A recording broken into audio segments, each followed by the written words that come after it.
Hello, lovely people. How are you? How's it going? How's it hanging? You know? Is that the most Midwestern thing I can say? Besides ope.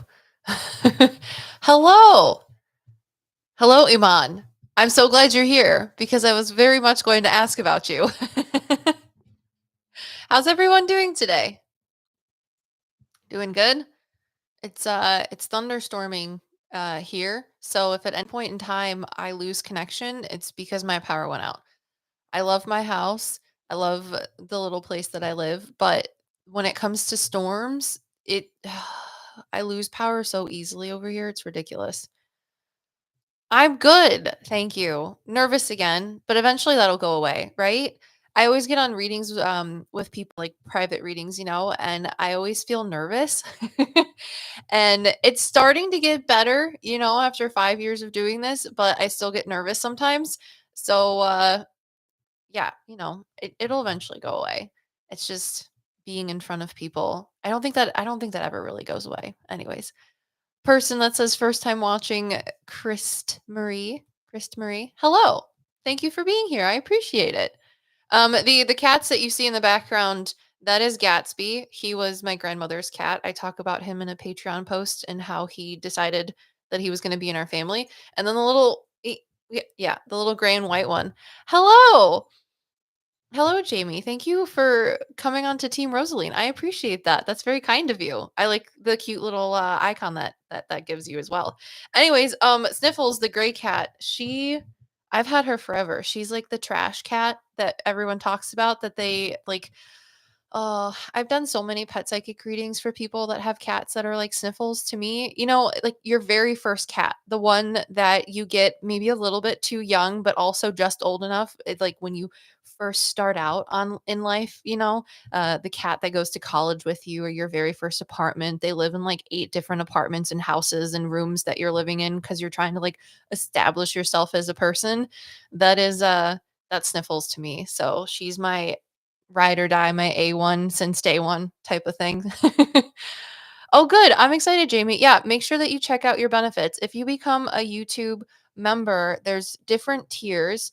However, they're similar though to the Patreon tiers for Meta Psychics as well. So you, I believe, can have Discord access for certain tiers, behind the scenes, like what is it? I do early releases for videos. I can't do podcasts because podcasts are hard to try and do early releases for.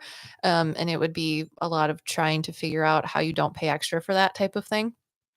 But anyways, make sure you check out your benefits if you become a YouTube member because there are ones including access to the Metapsychics Discord server, behind the scenes, or early access to videos and things like that. So please do that. Make sure you have all of your benefits because you know, if you're paying for something, I think you should have those things. Anyways, today we are doing medium readings as well as, well, not just medium readings. I mean, I'm a psychic medium, but we're doing pet psychic readings, plant psychic readings, psychic medium readings. There's only a set amount for today, just like last time. However, let me find I was so much more prepared last time. I think I was more nervous last time, hence why I seemed more prepared. Um, but we're also going to be talking about spiritual conversations. So I have a couple topics that we can talk about today. Last time we didn't actually end up talking about any of them, but that's okay too, because I appreciate you guys purchasing readings. That helps me, as well as the fact that, if you've never had a reading with a psychic medium, then you get to see exactly what it's like having a reading with me, because I know every medium does everything differently. And I think that if you don't like necessarily the readings that I can do with my own abilities, because every medium's going to be a little bit different, then that also helps you understand, is this right for me? Is it not? Should I spend money? Should I not spend money? Getting like a full private reading. So let's see.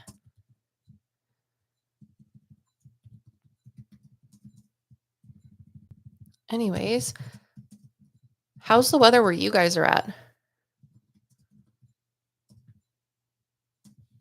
I'm kind of enjoying the There we go. I'm enjoying the rain. We had such a dry summer last year. It was absolutely ridiculous. Everybody's lawns were just we had like the what is it called? The warnings out, like don't start a fire, don't rub your elbows together and start a fire, anything like that cuz it'll happen. um and this year we've been absolutely grateful for all of the rain that we've gotten. Okay, so Christy Marie says, I live in Japan and it's getting really hot and humid out here. It's hot and humid where I live too. It almost feels like you're swimming through the air. Arizona is ridiculously hot, 113. I don't understand how you could live in Arizona. Um, Not saying that it's a bad place to live. It's just, I mean, do you see me? I've already gotten sunburn already this week, and that was only from being outside for like a half an hour. I burn like an egg. It's really bad. But I know in Arizona it's like a dry heat. So everyone says it's not as bad. However, my parents when they first got married, they had their honeymoon at what is it? The Grand Canyon. And I'll always remember the story that my mom told me where she said in Arizona, if you're in like a nice restaurant or something, because they went to a nice restaurant, I guess.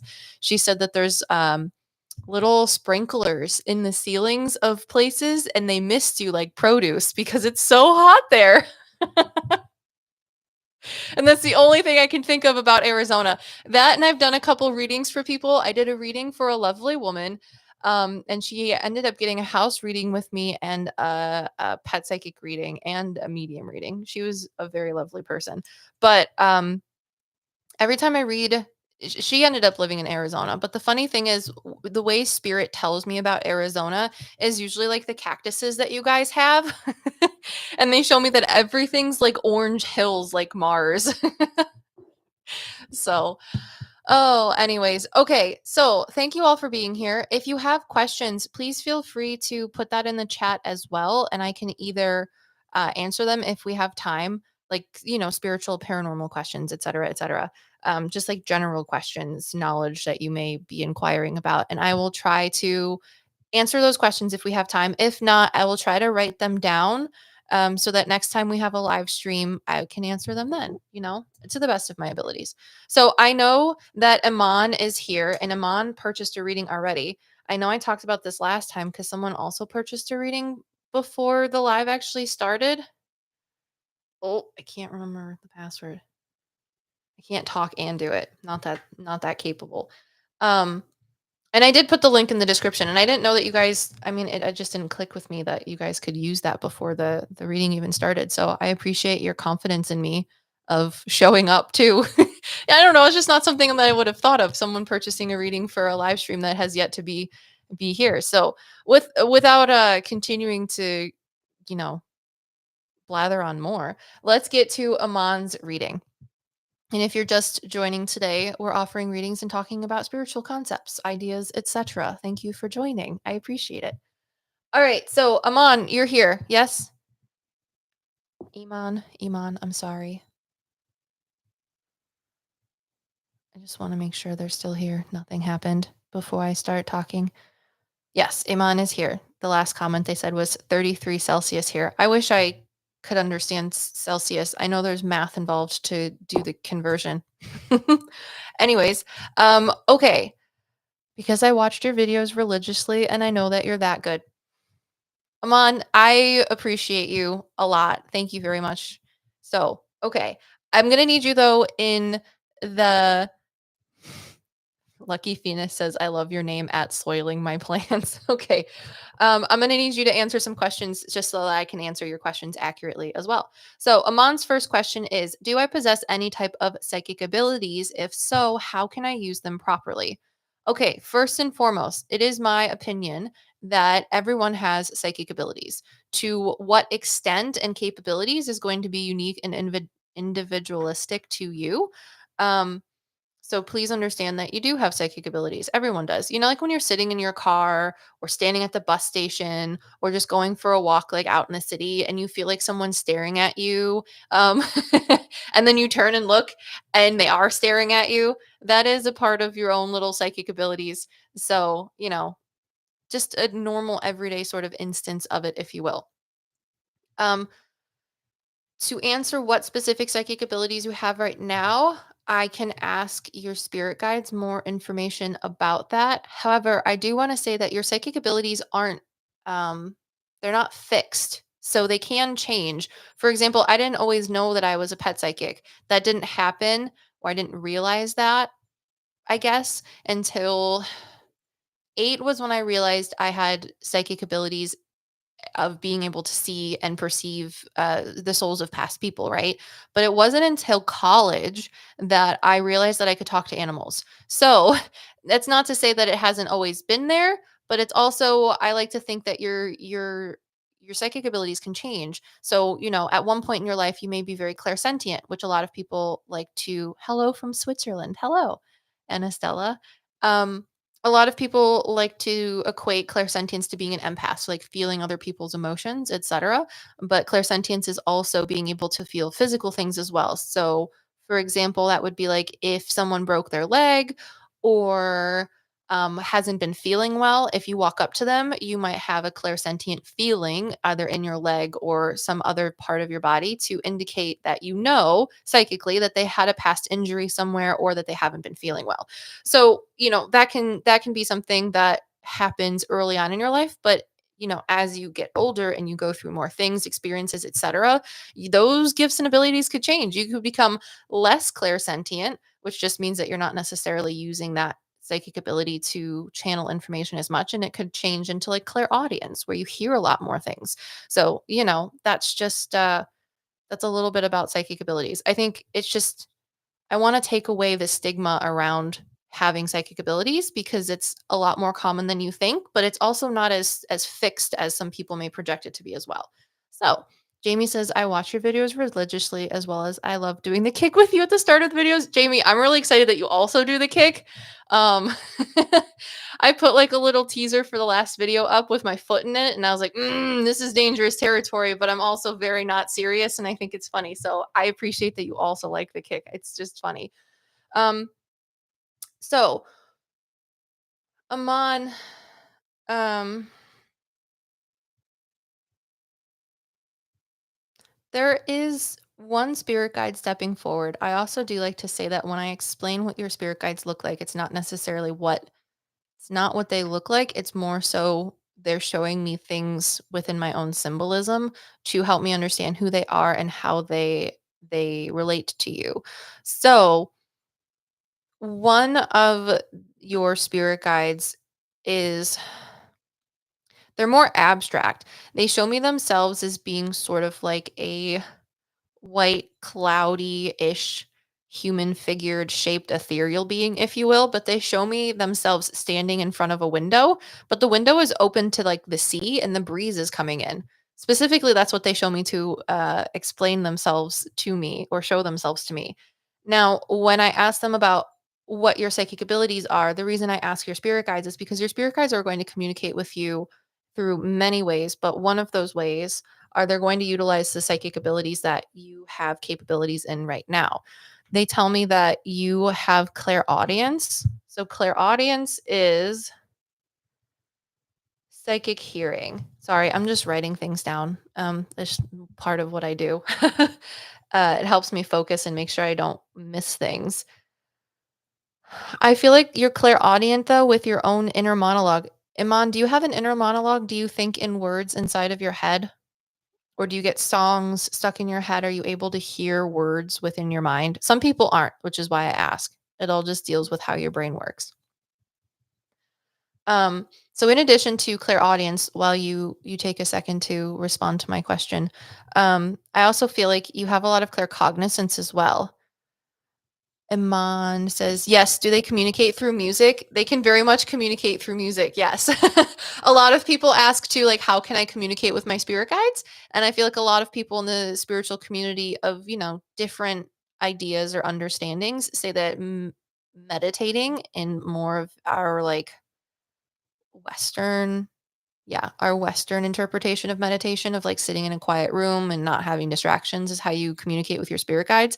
But I've actually found out that the more you have in your environment and the more actions you take, the more your spirit guides can communicate with you. It's almost like if someone were to ask you, hey, can you bake a cake? And you're like, yeah, sure. But then the person never gives you any ingredients to bake a cake with. You're like, how am I supposed to bake a cake if I don't have anything? Same thing with your spirit guides. If you take away all of the tools that they have in order to communicate with you, it's going to be a little bit harder for them to get their point across, if you will. Lucky Phoenix says music playlist shuffling is a super fun way to divine answers through spirit guides. Interesting. Hello. If you're just joining, we are doing a psychic medium reading for Iman, and we're talking about their psychic abilities. So yes, talking through or communicating information through songs is a way that spirit guides can communicate with you. Although I would I would caution you with understanding the difference between a spirit guide being able to communicate with you through music and confirmation bias. So if it really feels like a spirit guide could be communicating and something sort of pops up out of the blue, um, more organically, then that could help you discern the difference between looking for something in a confirmation bias of song plays versus actually receiving information from your spirit guides. So the best other advice I can give you is hindsight is 2020. So if you feel like your spirit guides are saying something to you, great. If it ends up coming true or making more sense or in the next, couple hours, few days, weeks, months, etc., you have something that happens that makes you go back to that time when you got that information or feel like you had that information from your spirit guides, then that helps justify how they're talking to you. Yes, it was correct, et cetera, et cetera. So in addition to clairaudience, I feel like you're also very claircognizant. Iman. So claircognizance is hard. It's just knowing things without knowing how you know them necessarily. So I feel like you have clairaudient triggers, which means that's what gets your attention for the subsequent spiritual information that's to follow. So trigger clairs, like for me, I have a lot of clairvoyant trigger clairs. So I will ask, like, okay, who wants to talk to this person during a reading in like a private reading in the evenings? I usually sit down just a few minutes before and I'm like, okay, I'm going to be talking to Bob. Who wants to step forward for Bob? And I will see someone in my mind's eye or the space that I hold when I'm doing medium readings. And that's kind of like my trigger. So I'm like, okay, I see someone in my mind's eye. So therefore, what other information do you have? And then I'll get subsequent information from, like, say, clairsentience or clairaudience. So for you, clairaudience may be a trigger, and claircognizance, Amon says, yes, exactly. Okay, good. I'm glad. Your spirit guide is very abstract. They don't necessarily convey information to me that's in a very, like, concise way. So I'm trying to make sure that I'm connecting with them and expressing what they have to say in a good way. But they say that, the clairaudience is your trigger to claircognizance. So you might hear something and then you're like, oh, that might be spiritual. And then boop, boop, boop, kind of like dominoes falling. That's going to be the information that they give you claircognizantly. So Iman says abstracts makes sense, actually. Okay, good. Yeah, they almost show me themselves like there's a room, it's daylight, and there's a window to the right if you're looking at them. And the window is open, and I can see that it goes out to the ocean or the sea, but the breeze is coming in through the window. And there's like white, sort of see through curtains that are floor length. And as the breeze blows, one of the curtains almost makes it look like it catches the outline of a person. And that's what your spirit guide is making me feel like they are. They're like that outline that's being caught in the curtains from the breeze. So I've never had a spirit guide explain themselves to me like that before. It's very like I don't know, like a painting almost. So I hope that helps you understand your psychic abilities. Again, that doesn't mean that those are your only two psychic abilities. That just means those are the two that your spirit guides want to share with me today. And because that's how they communicate with you. So that can change. You can have more clairsentience. That I don't even necessarily want to say that that can change. It can also just be the fact that you have clairsentience and the other clairs as well. Those two are just the ones that are most prominent for you right now. So Iman says, my guide is in the house. I'm waiting to manifest. Good for him. That's awesome. Maybe he's just okay. See, I'm so glad that you said that though, too, because sometimes I have to catch myself and, like, back up a little bit, because when I'm talking to, whether it be spirit guides or human souls that are in heaven or spirit, they usually show me environments around them. Like the place in which they choose to manifest within my mind's eye is always going to be, or I've noticed is can be important to the person that I'm talking to. Like it doesn't make sense to me, but when I explain what it looks like to you guys, you're like, "Oh, it's this and that." Whether like, for Iman, that's their dream house. So your spirit guide's like, "Hey bro, I'm helping you manifest." And I didn't even have to say that. You just got it. Or if I'm talking to someone in spirit who's in heaven and they show me whatever it is that they're like, the environment they like to manifest in my mind's eye, and someone like I'm talking to a client and they're like, "Oh, that's the park I used to go to with my grandma when I was little." I was like, "Oh, okay, great, cool." So I almost said like a painting. That's awesome. I'm glad. Okay, so your next question was, how can you use your gifts properly? Listen, there is no way that you can use your gifts. Like there's no quote unquote proper way. Does that make sense? Some One of my big like soapboxes that I've been learning over the past couple years is I've had a lot of people come up to me and say, "Oh, there is like someone told me that I have psychic gifts. Somebody told me I'm a psychic. Somebody told me I'm a medium, whatever it may be." And they're like, "Well, they told me that I should be using those gifts in a certain way." And i.e., the way that they mean is like what I'm doing now, like as a living. And I'm telling you right now, you do not have to use your spiritual gifts, your psychic abilities, whatever you want to label or not label them as, in any specific way or manner. This is just how my life worked out. I wanted to be an equine veterinarian. I went to school for biology. I did a lot of hours with an equine vet as just like an assisting vet tech. And it's just not what happened. I feel like no matter what you choose to do in life, you're going to be able to use your psychic abilities to, like, what's a good way? You're going to be able to use hang on, give me 1 second. Mm, mm, mm, mm, mm. You're going to be able to use your psychic abilities in order to, nope, hang on. Sorry, one moment. You're going to be able to use your psychic abilities to bolster or accentuate anything that you choose to do in your life. I had someone ask me once if, when I was doing vet tech work, if I used my pet psychic abilities to help the horses that I was doing or like working on helping with. And I feel like in my head I did. However, my equine vet was very, very, I think, Catholic, if not Christian.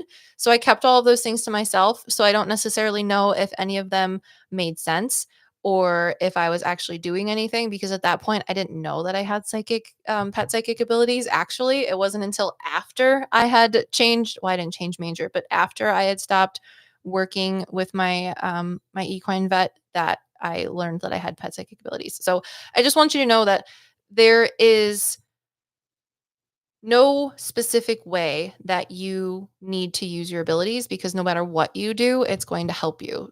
For example, like if you're a nurse or you work in the medical field, I'm sure your ability to have clairsentience or your clairsentient capabilities will allow you to be more compassionate and helpful and heartwarming towards those that you help with.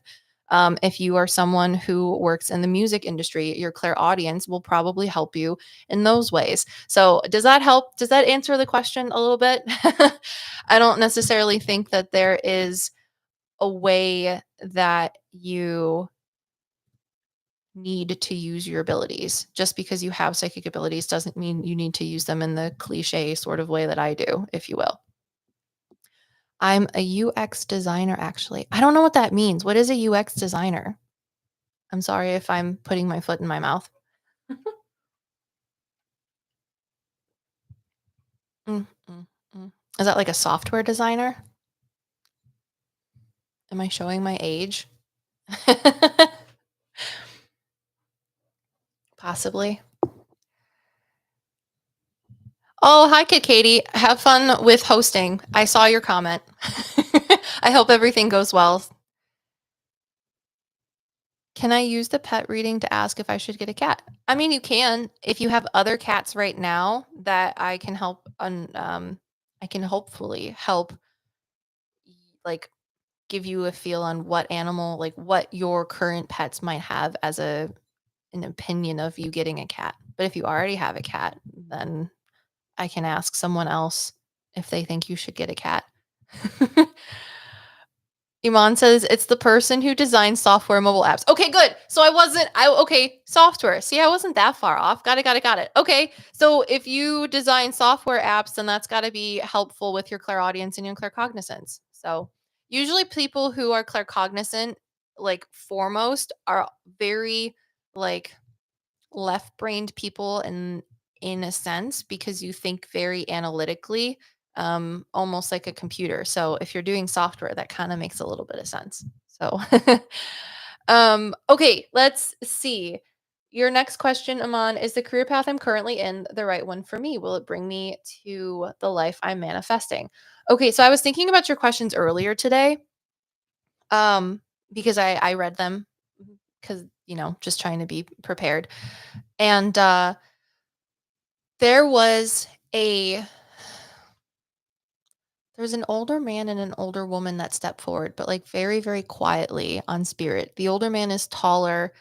He may have had lighter colored eyes, either green or blue, but he had brown hair and darker skin. And the woman is shorter and she's very kind and sweet, but quiet. I feel like she probably had brown eyes. And they're both like very mm, I can't think of the word. Stoic almost a little bit. But they were telling me that you are on the right path when it comes to the career that you're working in now. And you already told me what your career is, which is really, really cool. However, they told me that you can't just stay where you are right now and think that what you're doing laterally is going to get you to move up. They said that you still need to continue making forward movement in your career and what you want to do. And if that takes you to a different job position, then that's okay. Does that make sense, Iman? Also, if you are just joining today, hi, my name's Liv. I'm a psychic medium, and we are doing pet psychic, plant psychic, psychic medium readings, and then just spiritual conversation. Emma asks, are spirits able to make you crave different foods? um, I don't know if a spirit can make you crave certain foods. I do know that I've talked to babies, like the soul of babies for women who are still pregnant, and it's not like it's not a reading that I offer. However, um, it's more like organic. It organically happens during private readings if people are okay with it. And babies oftentimes, before they're born, like to tell me the foods that they have their mothers crave.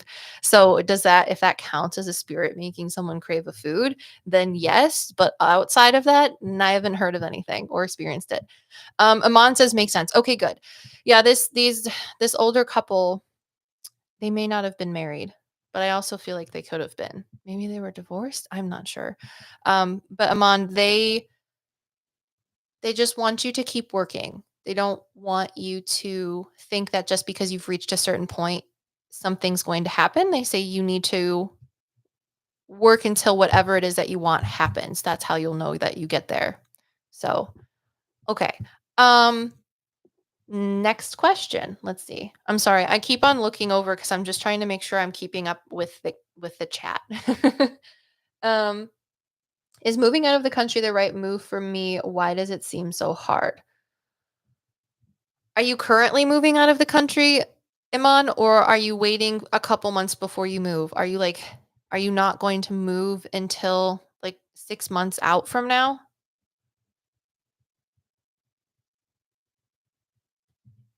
Or are you trying to plan things that will keep you where you are currently until 6 months from now when you move? Gray Mist, while we wait for Amon to answer, Gray Mist says, no one in my family has had that kind of gift, but my son recently told me he knows things that he doesn't know he knows them. I believe him. I always wonder how he got such info. What do we do? Oh, um, Gray Mist, as far as your son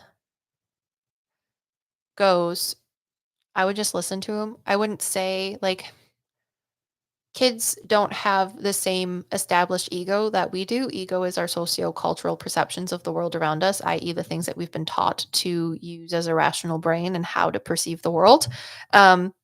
So, getting psychic information or perceiving spiritual things, paranormal things, is more common in children and animals.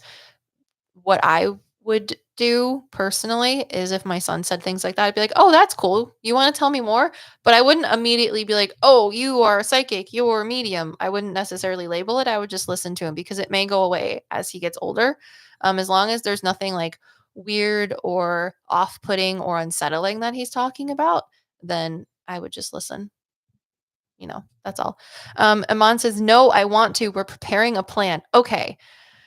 Because I they make me feel like there's something that you have to do before you move. Like you're not currently in the process of moving, which is what you just said. They make me feel like it will take time before you move. It'll take like 6 months or more in order to move out of the country. Is it the right decision? Are you moving with a partner or with someone else? Because they make me feel like your happiness in the decision of whether or not to move out of your current country is going to be dependent on your relationship with your partner.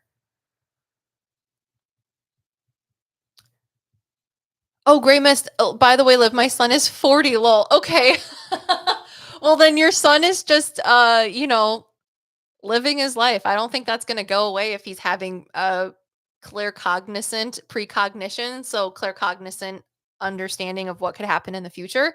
Uh, I would just listen to it as long as it's not, like, weird things or things that are worrisome, like hearing voices or, I don't know, things that could bring alarm. I would just listen to him. That's great. I like that. Okay, so Iman says, "Yes, my partner." Okay, wait. You also said, "Please talk about my partner." Okay, so your partner is going to be something or someone who is going to help shape the outcome of whether or not moving out of your country is a good thing or a bad thing. I feel like right now it's a good thing because you guys want to do it together. However, as far as like future things, they're not necessarily showing me whether it's good or bad, but that's not to say that it is bad or that it is good, that the future could be good or bad with you moving out. It's more so the fact that they're not telling me that information because it's not important. Like if you guys want to move out of the country and it feels good and you're excited and you're working on a common goal to move forward together, go for it. That's I think it's more so the future is yet to be. So don't try to make it something that it is or isn't because it hasn't happened yet.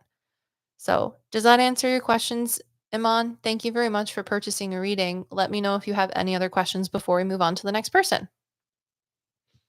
And good luck moving. That's crazy. My brother-in-law wants to move to Poland with his girlfriend cuz she just got a teaching job there and that's a lot. Mm-mm. Okay. While Iman takes a second to think if they have any other questions before we move on, thank you all for being here. I appreciate you. Um, we are doing readings if you are so inclined. If not, that's okay too. There's psychic medium, pet psychic, and plant psychic readings. And then, just spitter spatters, mattering, if you will, of spiritual conversation. So I'm going to go down to the bottom. Maybe we're going to close here. I'm just making sure that I fulfill your orders. If you get an email, that's why. Okay. I think we're going to be all sold out of readings soon, unless I think someone else, we have one more plant reading if someone would like a plant reading. But Iman says, "Sounds good to me. My last question is my grandma here, maternal? Does she come through as a butterfly symbol? I just have been feeling her a lot more recently." Oh, that's adorable. So, um, Iman, do you like to read books? Like sit outside and read novels type of thing, or sit in your room and read novels? I know I'm answering your question with a question. Also, if you haven't liked this live stream yet, please make sure to like it. Share, tell people that you like being here, something like that. That's what the internet people do, right? You gotta like, comment, and subscribe. Plant mom here.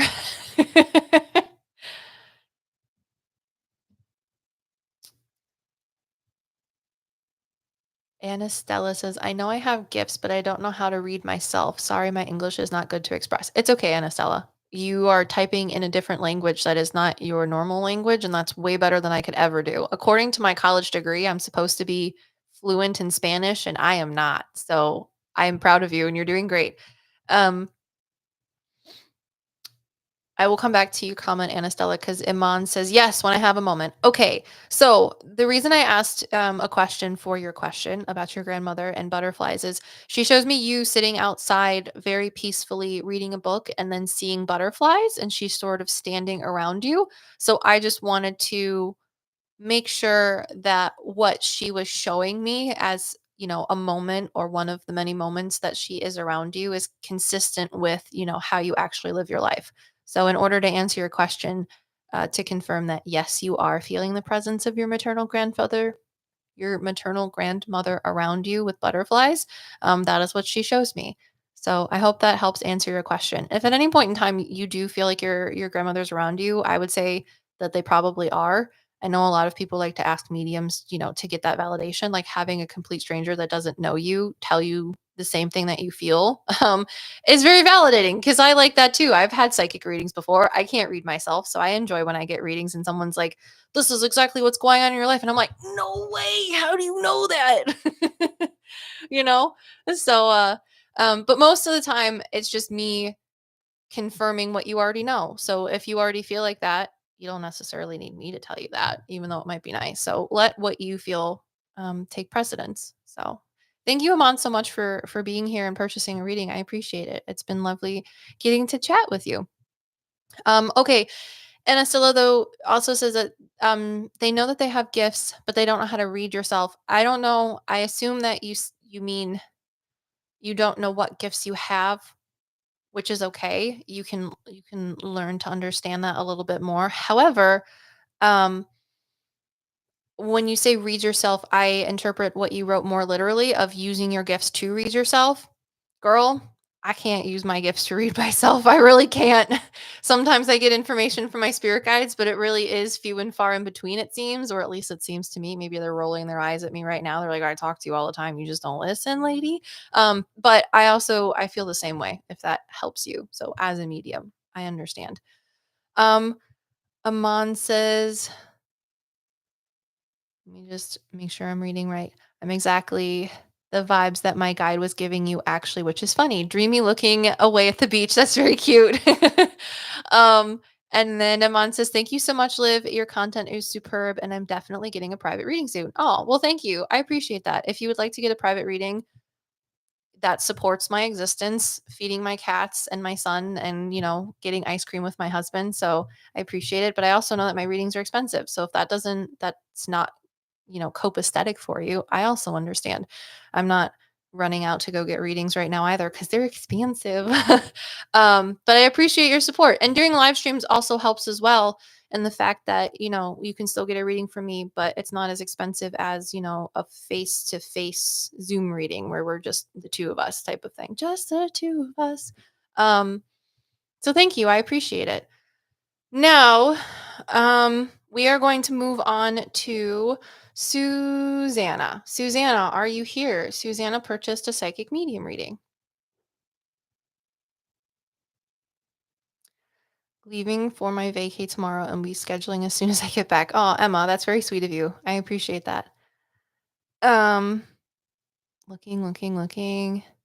Joy boy. Yes, I'm here. Okay, perfect. Joy Boy, you are Susanna. I appreciate you. Okay, so Susanna's question is, hello. I appreciate all that you and I enjoy your videos. Oh, thank you. I was wanting to know about my cat Garfield, how they're doing. I feel a lot of guilt for his last time with me. I was wondering if my grandpa has previously been the one locking doors and poking me. Okay. All right. So let's talk first with Garfield. Was Garfield an orange tabby cat? Am I okay in egotistically assuming that he was a large orange tabby cat? Susanna?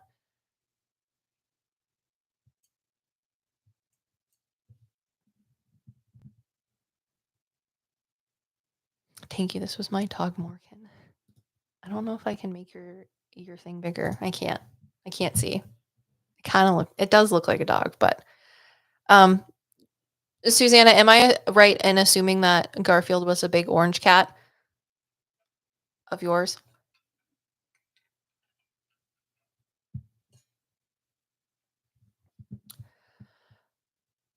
Sorry, my message is in slow mode. Yeah, I slowed it down just a little bit. I think it's like 5 seconds in between chats, just so that I can make sure everyone talks and I can read them.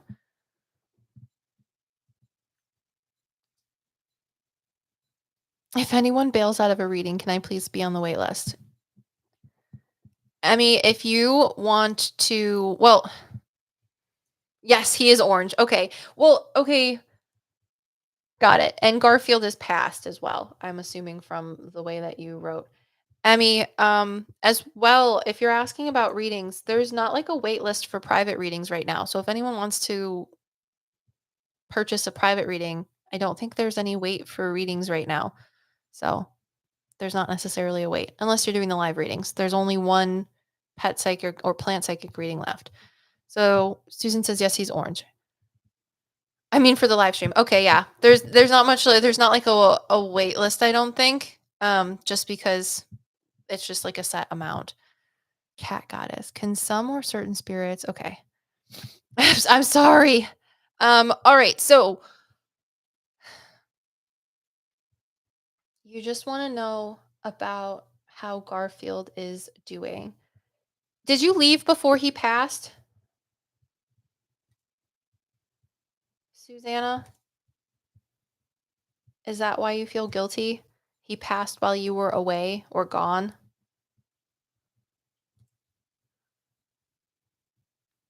I'm so sorry I had an ad. No, I'm sorry. Susanna, I was asking if the one of the reasons you feel guilt about Garfield and his passing is because when or before he passed, you left. Either you went to work or you went out of town. Were you just not there when he passed?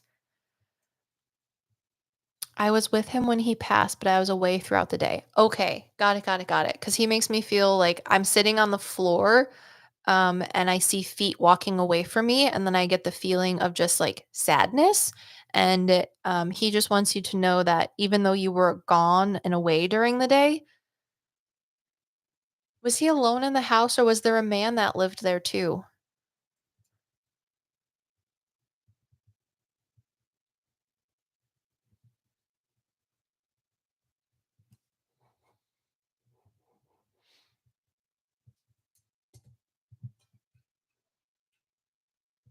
I'm just asking if no one lives with me. Our other cat, Normal, was there and my 2 guinea pigs. Okay, got it, got it, got it.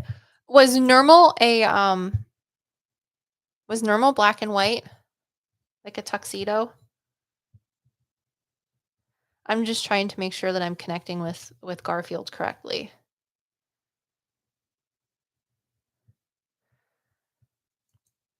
Because the man that I'm perceiving could have been more of like a soul or a spirit that was hanging out with Garfield while he was like throughout the day while you were gone because he didn't feel well, you know? There's always a soul or spirit that is around someone, whether it be a person or a pet, when they're passing. At least one soul or spirit. There can be many as well. So anytime I hear the name Garfield, I crave lasagna. Of course, cat goddess.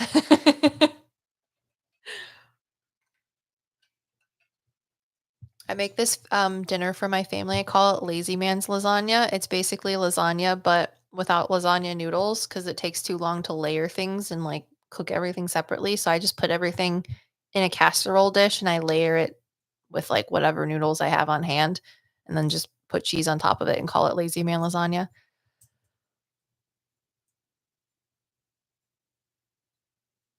Normal is all black. Okay, got it, got it, got it. Garfield definitely would have loved lasagna if I let him eat it. Okay. Because when I asked Garfield about Normal, I just wanted to know what they looked like. So black. Got it, got it, got it. Um, so even though you were gone during the day before Garfield passed, he wasn't feeling well. Correct? Because he makes me feel like that time was just time for him to be by himself and the other animals that were around to know that he was not necessarily on his way to making the transition to heaven, but also yes. Joy Boy says yes, he was in a lot of pain. Yeah. So being by himself is not necessarily a bad thing. A lot of times when animals are sick or aren't feeling well, they do want to be by themselves.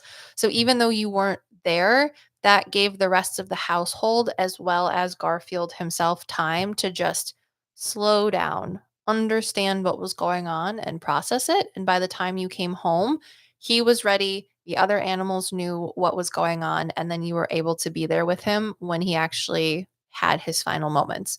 So, I do not believe that he is upset with you, and I'm sorry you had to go through something like that because it's not easy. I've had a lot of animals in life as well, and I I understand how you feel. Susanna says, "Thank you. I wasn't sure if Normal knew what was going on." Yes, he did. And I think the reason everything happened the way it happened was so that everyone knew what was going on. That was something that was afforded to Garfield and the rest of the household, given Garfield's passing. Um, Fussy What says, just wanted to say our dog passed away last week on Saturday, and just hearing other people's readings regarding their pets helps with the grieving process. Oh, Fussy What, I'm sorry. I'm glad that this can help you with the grieving process. It never gets easier. Even if you're a medium or you believe in, afterlife and things like that, it doesn't make loss any easier. Even though you believe things or know things, etc. So, I'm sorry. Um, okay, so I do think that Normal knew, and the rest of the household did as well. And Garfield is not upset with you, Susanna. If you have other questions pertaining to Garfield, please let me know. However, we're going to move on to your question about your grandfather. You said, I'm wondering if my grandfather has previously been the one locking doors and poking me. Susanna, I want to ask, do you have like a little cute backyard with a tree in it, and that green grass and like a little riding lawnmower and a small shed out back? I know that's extremely specific. And if that's not you, is that something or the house or backyard of your grandfather that you're referring to? Because when I ask about your grandfather, that's what I'm shown. Take your time to respond. Susanna says, my grandpa did live on a farm and he had a large shed with a tractor. Okay, great. So, um,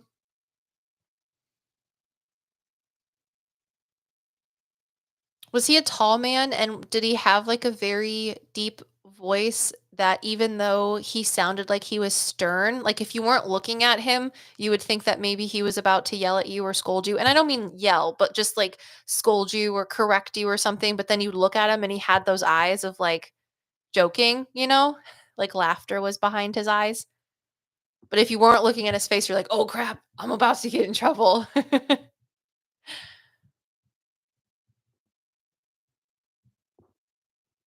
Is that kind of what your grandmother or not your grandmother, your grandfather was like, Susanna?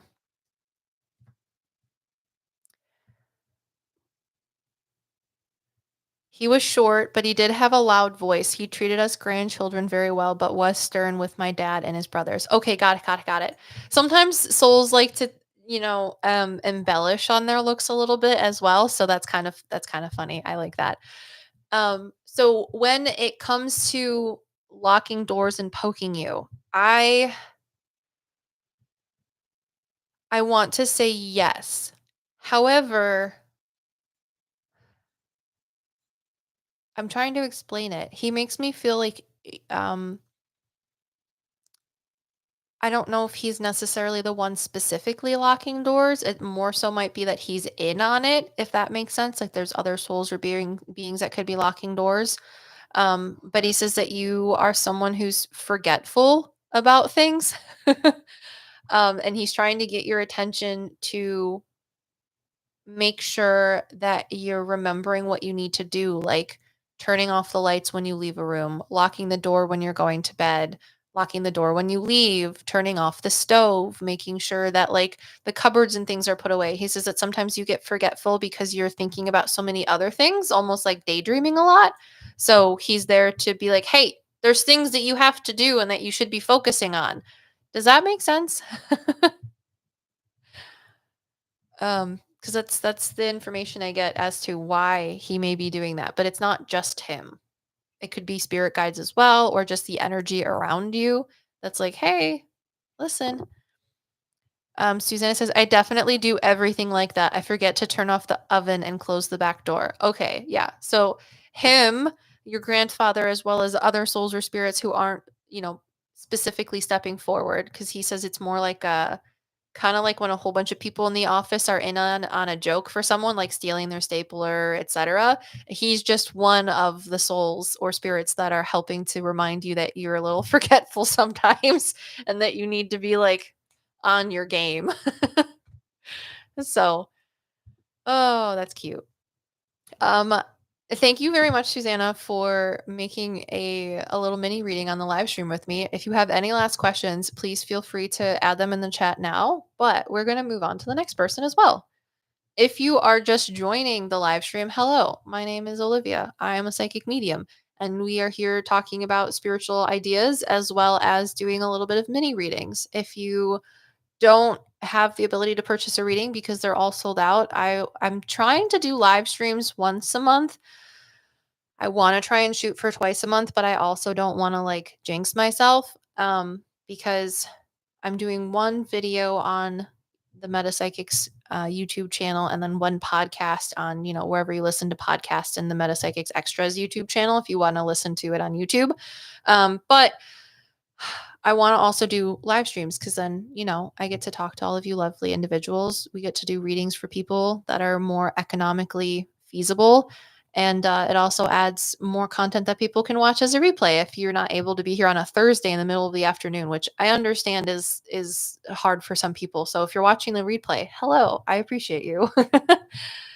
um, Okay, let's see. I need to make sure that I mark this as fulfilled. Susanna, you're going to get an email that says that we did your reading, and we're going to move on. If you don't have another question, let's see. Susanna says, that's so comforting. Thank you so much. I'll definitely order a larger reading because I forget all the questions I want to ask.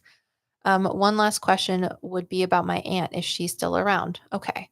Um, if you do want to purchase a large, like a private reading with me, thank you. I appreciate that. Do come with questions. That helps a lot. Like, sometimes people just forget what it is that they were going to say. So don't feel embarrassed to literally be like, I have questions and then share them with me. I'm okay with that. I love it. It's perfectly fine. Um, so with your aunt, is your aunt related to your mom? Is she your mom's sister, Susanna? Linda Garden Lady says, "Wow, you're lucky to have someone in spirit to remind you of things." Right? I wish my spirit guides would do that. I mean, sometimes they do, but it's not as like comically obvious, you know? um, let's see.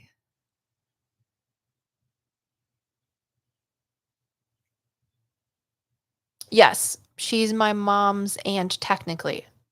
Okay, so then she's like a great aunt because when you asked about your aunt, immediately they showed me like clairvoyantly and clairsentiently that she was related to your mom's side. So she is your great aunt. Do you have a brother, Susanna, or other siblings? I'm asking to make sure that I'm talking to her. I'll ask souls to tell me things that I may not know about you or them in order to confirm to you that I'm talking to them. Okay, yes, I do. Because she shows me like a small version of you in an older house with a big like oval shaped rug, but it's almost like a rope rug where it's like winded up, into a circle, like if you coil it. And there's another boy that's playing on the rug with you, but you're probably like 4 or 5 maybe. And I can see you from her point of view as if she was like standing up watching you. Does that make sense as a memory perhaps that you might have from growing up with your aunt?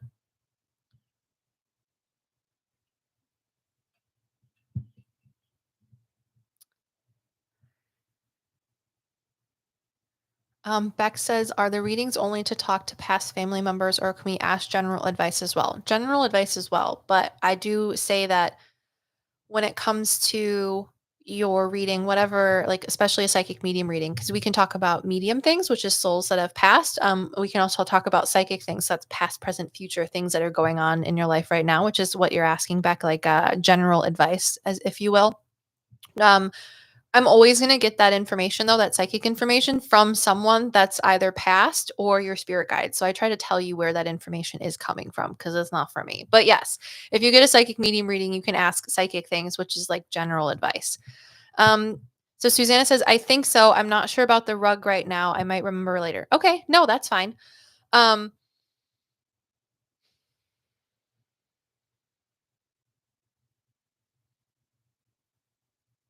do you have a specific question for your aunt? Because as I'm asking her, usually if a soul has like the way mediumship works is you get information that you need to know, not necessarily things that you want to know. So I'm trying to ask her, like, what is something that you need to know right now? But she just keeps giving me more information to talk about herself and her relationship with you. um, so if that helps, I do think that she is around, if that was more so your question. Um, but she's talking about what kind of food you used to eat as a kid. You just ate a lot of food all the time, she says. Lady Garden Lady says, or Linda Garden Lady says, I make lists in my head and get through some items and then they're gone. I need help. Same. Same, same, same. I keep writing little lists everywhere on these little pieces of paper about stuff that I need to do for work. And then I feel like I get one or two done and then I add a whole bunch of things to the list and then it overwhelms me and then I just forget about the list. So,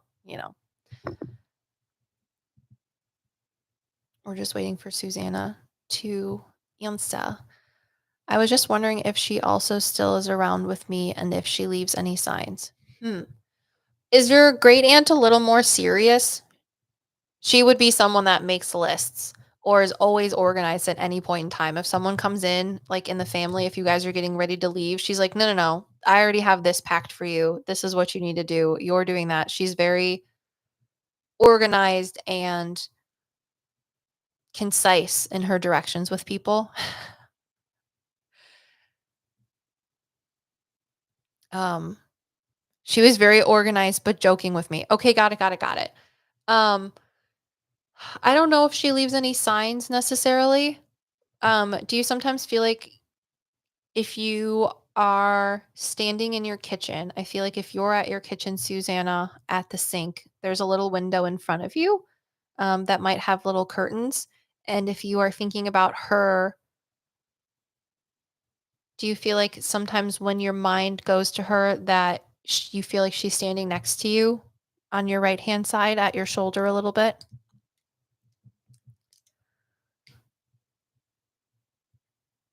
Because I don't know if there's necessarily a specific sign that she's showing me, but when it comes to clairsentiently feeling her presence around, um, kind of like how Iman was talking about his grandmother, sometimes I feel like I'm back in her kitchen. Okay, is that it? Was I explaining her kitchen? Because when I talked about the curtains, I felt like she said in my head, like, Susanna doesn't have curtains like that. And I was like, oh, are you showing me her kitchen? Then, yes, I feel like if you sometimes feel like you're back in her kitchen, yeah, laughing emoji, right? It's so funny the way spirit shows me things and I don't get it until you guys tell me it. It's just like a fun little inside joke. It gives you information. I'm not supposed to know everything. Um, if you feel like you're sitting back in her kitchen, I would assume that is one of her signs and symbols or signs to let you know that she's around with you, which is very cool. You always think like cardinals or birds, things like that. But, you know, having your loved one be around you can be as simple as that. It's so cute. Oh, thank you, Josie. I appreciate that. That's very kind. Thank you so much, Susanna. I hope you enjoyed your reading. Thank you for giving me the opportunity to talk to you as well as your past loved ones. Your grandfather's very funny. I like that he said that he was tall when in fact he's short. One of my favorite stories is to talk about there was a man I did a reading. Well, he was in spirit. I did a reading for people in his family. There was one family member that bought a whole bunch of gift certificates for the rest of their family members, and I didn't know who was that they were related until like halfway through the readings and all of them. But this guy in spirit kept coming forward, and he always showed me himself with a mustache, like like the really big like 70s 80s mustache. Joy Boy, my grandma was much taller than my grandpa, and she shows me herself being taller too. Yeah, got it. That's so funny. He must have been so upset about that. Well, I guess they're not related unless they were brother and sister. Um, but anyways, um, this man would always come through with a mustache, but no one in the family, every time I talked to them, even though they ended up being related, I didn't know, they would always tell me that he didn't have a mustache. And then it wasn't until the last person that I did a reading for in their family was like, listen, I'm a part of so and so family. The only time they immediately told me that like the other four people I had read were related to them. And I was like, oh, okay, got it. And they said, because every time I talked to this man and said that that he had a mustache and where he was living, et cetera, they're like, my grandpa, whoever he was to them, he never had a mustache. He never had a mustache, yada, yada, yada.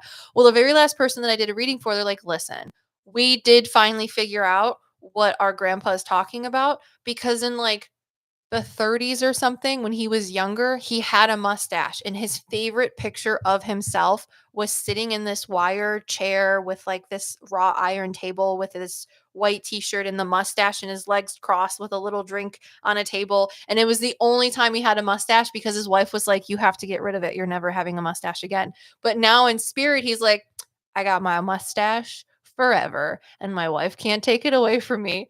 So it was just funny. They're like, we finally found the one picture that you've been telling us about, and he did indeed have a mustache. So that was just always fun. So your grandfather telling me that he was tall is just, it makes me think about that. You can be whatever you want when you're in spirit, you know? You want to be tall, go for it. um Okay, Susanna says she's right. I don't have curtains, but the birds make sense because we have a bird coming to visit my grandma and me. Thank you so much. You're welcome, Susanna. My grandma was much taller than my grandpa. Um, Tarnisha says, hi, first time tuning in and I love your chairs. Thank you. Sniffles likes the chairs too. I just chronically have to vacuum them because they're full of her little gray fuzzy hair. Um, but thank you for tuning in.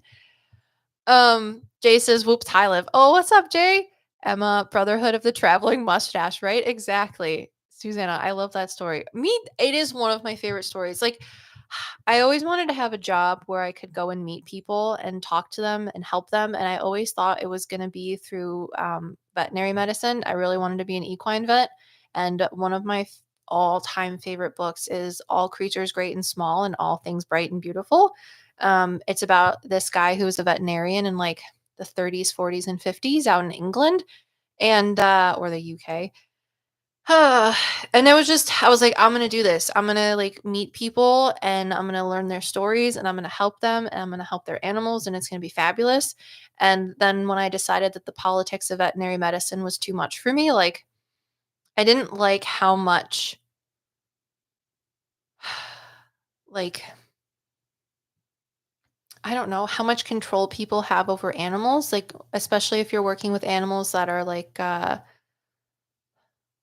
what is it, like show animals, competing animals, or just farm animals. It was mostly like the horses and animals that compete and like make a lot of money competing for their owners, like millions of dollars, thousands of dollars a year.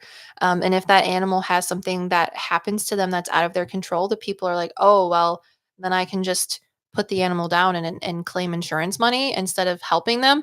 That was the part where I was like, I don't think I can do this anymore. It really, not that I couldn't do it anymore, just that I didn't necessarily wanna do that for the rest of my life. It was really hard.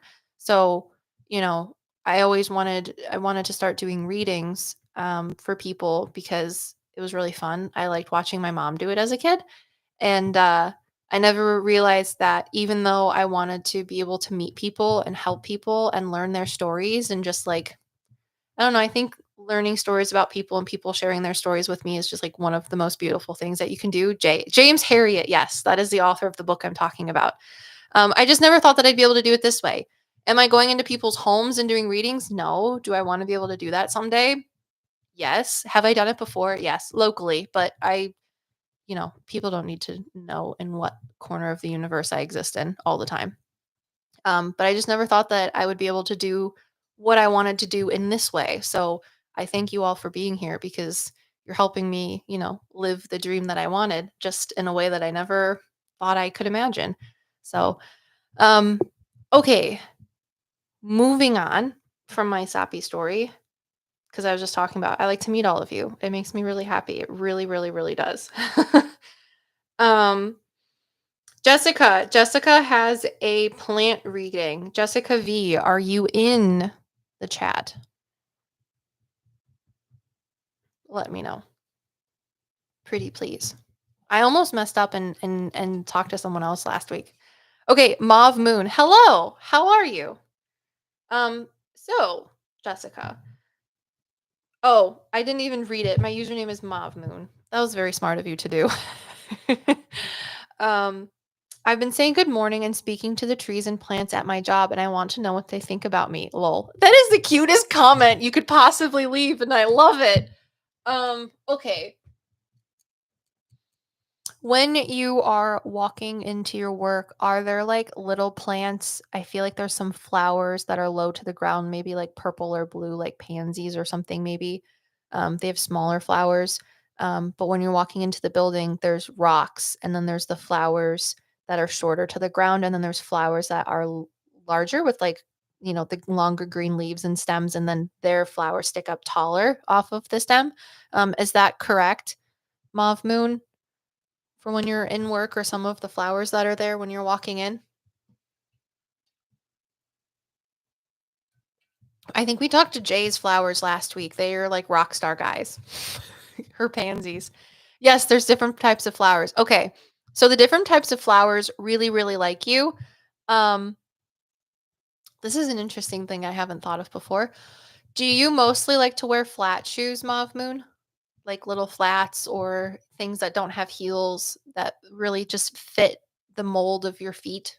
I like to wear flats a lot because I want to be as close to barefoot as possible without hurting my little piggies.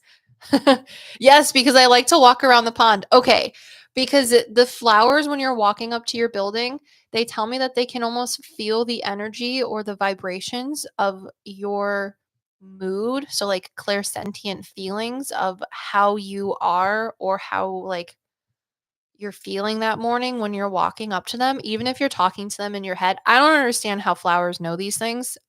They are sessile organisms, meaning that they're rooted in one spot, but cats and plants are very spiritual beings that I have yet to understand. I don't have like a scientific hypothesis for how they know so much.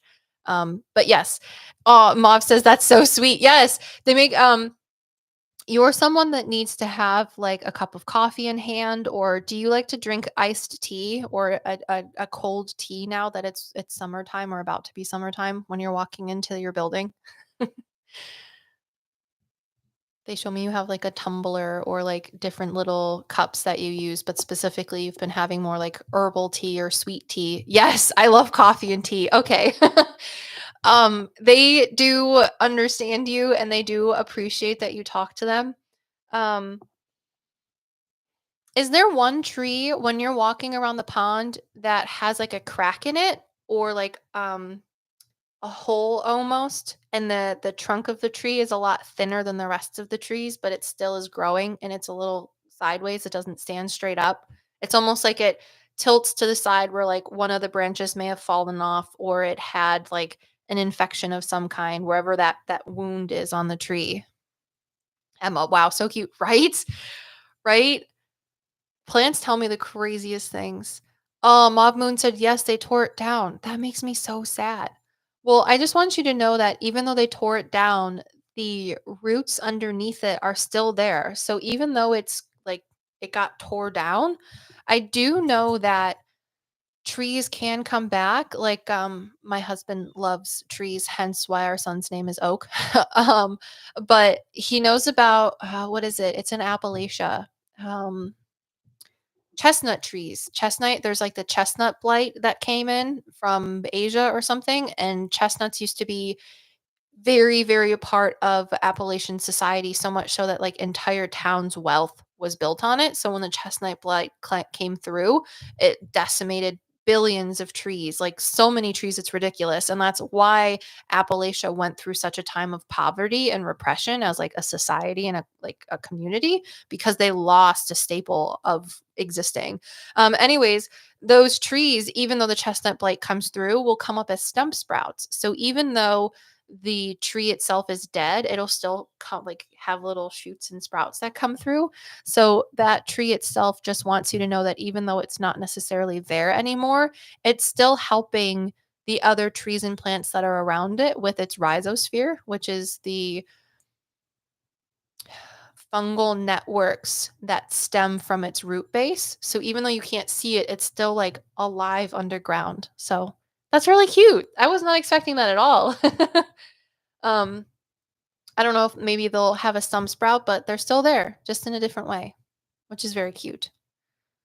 That's so cool. It is cool, right? Trees and plants literally make me lose it. I don't understand how they know things. It's one of my favorite stories was a woman purchased, very lovely woman. I had so much fun with her reading. She was cuz I do Zoom readings for private readings, and she had me on her phone, and it was like a little like girls only party cuz I have like bundle readings. So she got the like house, pet, plant, medium bundle reading, and we just sat on the phone for like 2 hours, and she was like, You don't have to show me your plants, like right now, you don't have to show me, but I like seeing your plants, it's just fun." But she was, like, running around with me on her phone for 2 hours, like, "What does this plant think? What does this plant think? What does my cat think? What does my dog think?" And her husband was just, like, on the couch doing cool dude things, and he knew that she was doing a reading, but she was kind of embarrassed about it because he was probably like, "You're doing weird things with, like, a medium from the internet," which I also totally understand. But we had so much fun just, like, going from plant to plant and house to house and, whatever. Um, like, when you were a little kid, and you just, like, run around the house with your friend to, like, stay away from your parents because 'cause they're talking at the front door, and if you keep, like, away from them, then you won't have to not leave their house. It was kinda like that. It was fun. But, she had a little succulent plant in her bathroom, and she's like, "Does my succulent plant, like, they're the only one in here, do they want a friend, etcetera, etcetera?"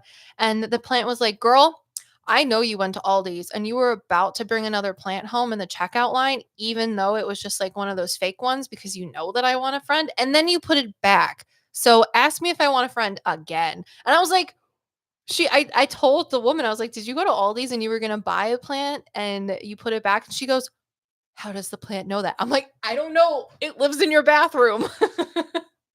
So I just exactly how do they know? I have no idea. Anyways, Mav Moon says, "Yes, I always thought I was being weird talking to them on my walk, lol. Try to acknowledge every plant and tree, lol." You're not weird. It's fabulously okay to do that, and it's also very healing. Very, very healing. Like, if you think about it on a scientific level, the reason we're allowed to exist, the reason we evolved to exist is because trees created the atmosphere in which our organisms need to survive. So without trees, we're not here. So trees are kind of like the keepers of everything in my mind. And I think that's one of the reasons why they're so spiritual, but I digress. I loved your question. um, keep talking to the trees and plants around you because they love it and they appreciate it. You can talk to them out loud. You can talk to them into your head. I don't understand how, trees do the things that they do, but they do. And it's a good thing to enjoy. Do you have any last questions, Jessica, Mav Moon, before we move on? Thank you so much for a fun little plant reading. I love plant readings. They're just always fun. I will, thanks. Um, Joy Boy says, I also like to say hello to the trees that I walk on my way to class. Yes. Yeah, Mav, you said one more, please. Of course, go for it. I'm just gonna mark your reading as fulfilled though, so I don't forget. So if you get the email, that's why. I'm still listening though. Mm. If you guys are just joining, hello, my name is Liv. I'm a psychic medium, and we're talking about fun spiritual topics and doing readings. If you did not purchase a reading this time, that is okay, because I will hopefully be back in the next week and a half, 2 weeks. So I'm trying to do live streams at least once a month. Anyways, Mob says, do they try to help me when I ask them for guidance? Yes. Trees will help. Trees will help you. So if you feel like you get a response in any way through your psychic abilities, whether it be clairaudiently. A lot of times I feel like I get personally, just for me, I get clairaudient information from trees if I ask them information.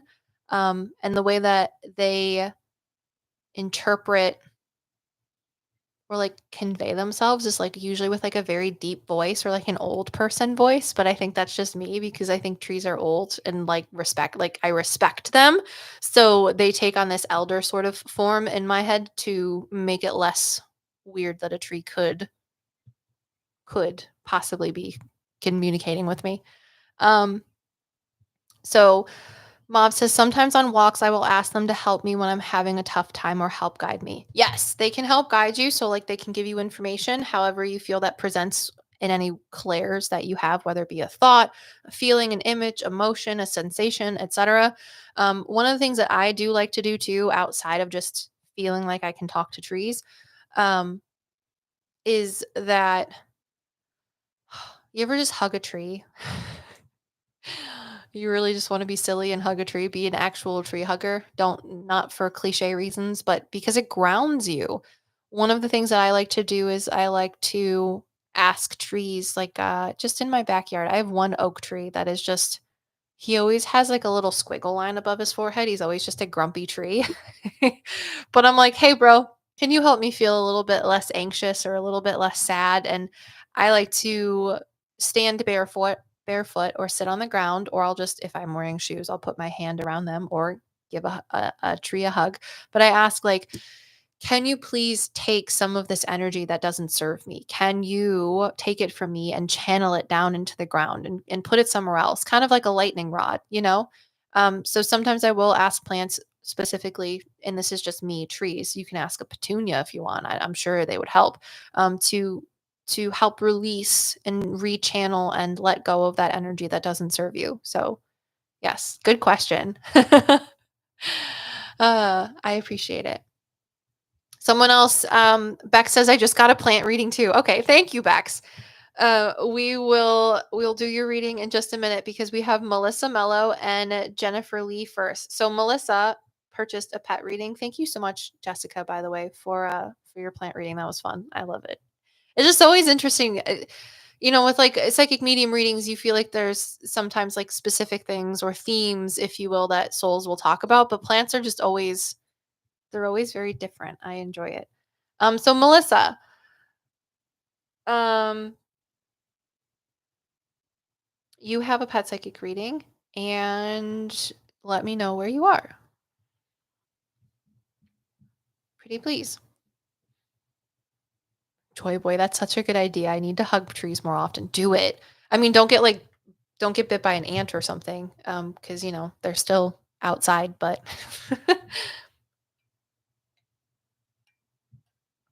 sorry, did you say my name? Yes, Melissa. Hello, how are you? We have a pet psychic reading. I did say your name, thank you. um Melissa asked, "You've done two readings on Molly before." Oh, I thought your name sounded familiar. With my other dog and cats, but I was wondering why her anxiety has increased. Also, side note, you were so correct on Marley. Vet said everything you said. Huh. I'm sorry if I don't remember the readings that I've had with you, Melissa. I do remember your name, but sometimes when I do readings, I just like, because I'm channeling energy, I forget what the reading necessarily was about. But I remember your name, just not what we talked about. Um, okay, so you said you've done two readings on Molly before, but I'm wondering why her anxiety has increased. Okay. Can you, Melissa, remind me, is Molly an older dog? Is she getting gray? Is she also smaller?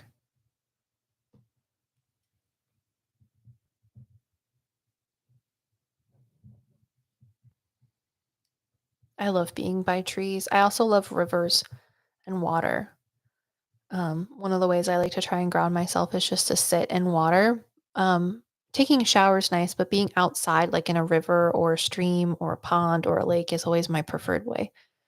Yes, Molly is a 14-year-old large black lab. Okay, got it.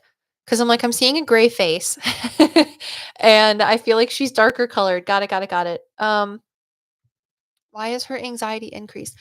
Have you taken Molly to the vet recently? Has she gotten any labs done, like a CBC, which is a complete blood count and like a wellness panel, I think is what my vet calls it. So checking like liver function, white blood cells, kidney function, etc. Just like that type of thing. Yeah, yeah, she's getting gray on her face. Yeah, I love labs. They're so cute. I used to have a dog. Her name was Tasha. She was Yellow Lab Pit Bull and Great Dane. She looked like Scooby Doo, but a little bit smaller, and she was all blonde. Yes, we just did a full panel and nothing came up. Okay, got it. The next thing I want to ask is she getting cataracts on her eyes? Are her eyes starting to get a little foggy?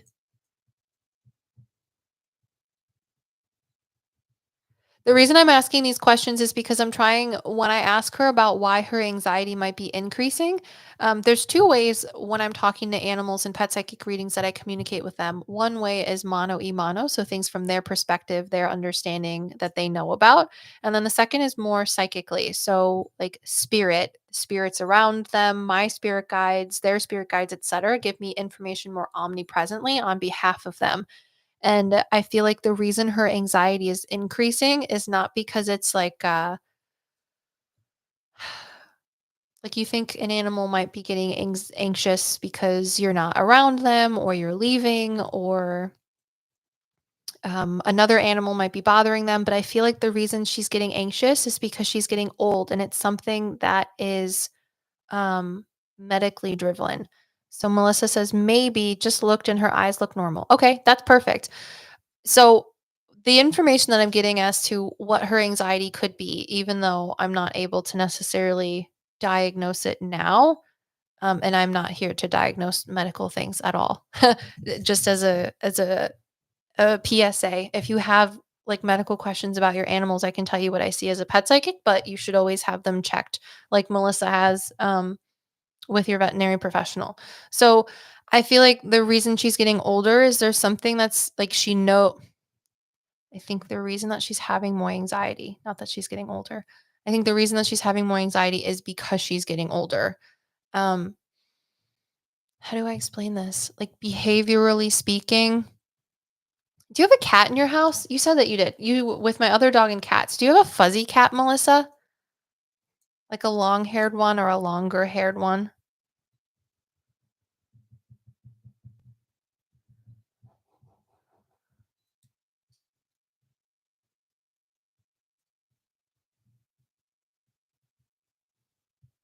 As we wait for Melissa to answer. Um, I feel like the reason she's getting anxious is because of her old age. Um, and the fact of that she knows that she's getting older. So being around people, being around other animals, she's just becoming more worried. It's kind of like when if you're watching like the nature documentaries or whatever, if an animal is older, the other animals will like push them to the back of the herd because they're like, if something's going to try and eat us, let them eat you. She's understanding now that she's older that she could be more susceptible to things in her environment. And that's where the anxiety is coming from. That's why I was asking if how her CBC was, her eyes, her ears. I've talked to animals before where if there's something that's wrong with them internally, they start to get anxious because they know that there's something up. Do they know specifically what it is? No, but they know something could be wrong. And then that is what causes them to be anxious because they're like, there's something sick or there's something wrong with me. I could be getting sick. It makes them nervous about their environment and who's going to protect them. Also, if they can't see very well or they start to lose their hearing, that also can cause them to become more anxious because their environment's changing and they're unsure of how to proceed with it. And I asked Melissa, hopefully they didn't get stuck by a commercial. Um, if there's a cat that has longer hair that hangs around with Molly. Melissa says, I just wanted to make sure if I needed to change anything for her. Oh, you do have a long haired cat. Okay, good, good, good. Because she says, I do.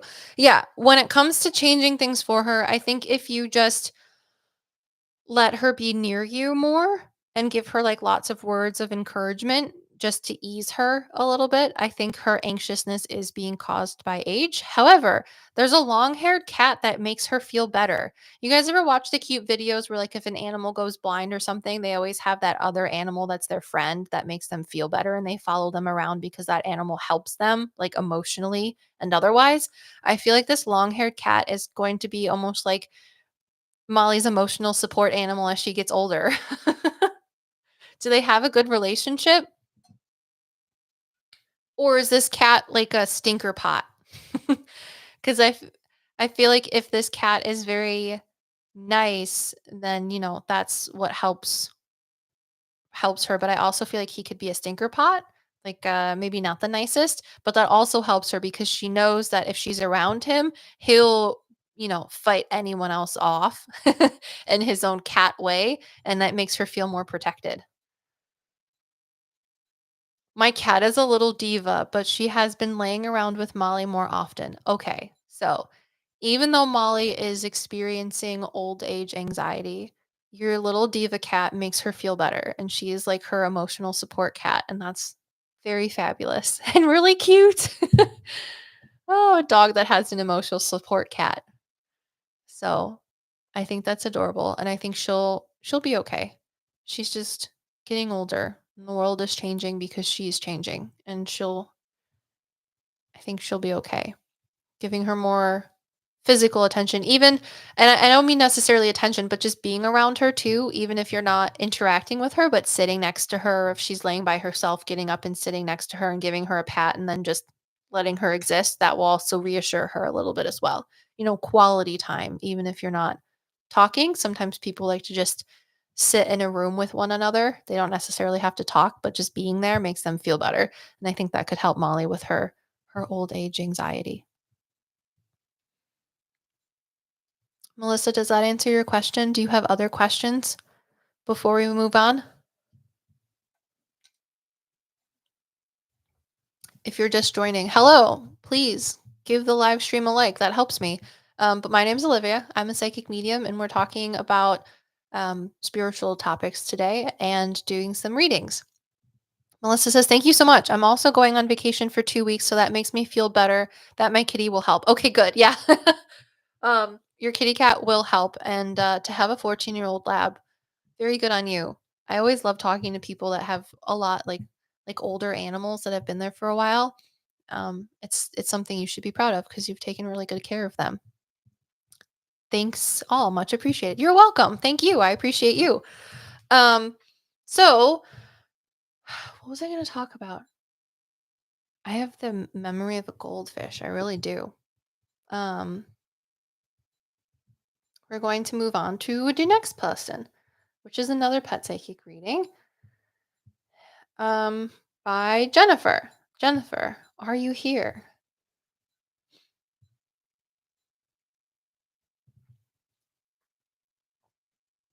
Let's see. Haha, that's cute, right? It is so cute. Jenny says, "Hi, I'm here. Hello, Jennifer." Okay, so I really like your name. You said that it's Jenny Lee on like the little form, and then it also kind of says that in your handle, and it makes me think about I love this show called Call the Midwife, and the main character for like the first couple of seasons, her name is Jenny Lee, and it's anyways. I like your name. Moving on, pet psychic reading. Jenny says, and thank you so much for telling me what your dog looks like because that helps me, the fact that I can't see them. Again, I don't necessarily need to see them, but with mediumship, it's kind of like fine tuning a radio.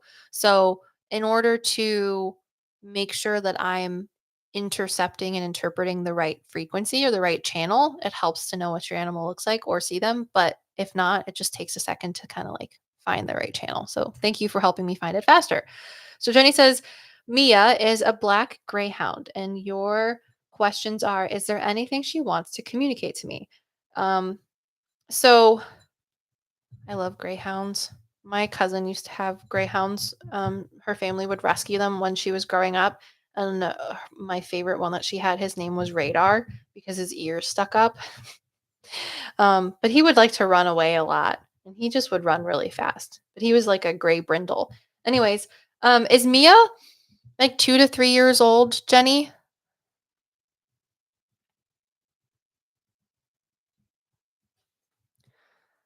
I just want to make sure I'm talking to her.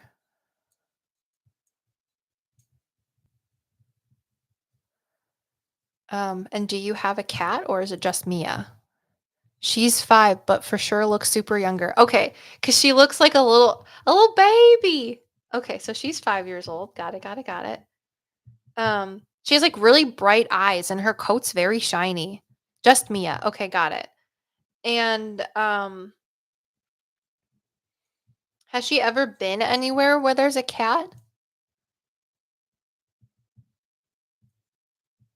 Like, has she stayed at, like, a parent's house or a friend's house, and they've watched her, or someone brought over a cat to the house? And if I'm wrong, that's okay. I just wanna make sure that I'm not missing anything. Or we're just not thinking in, like, the right spot.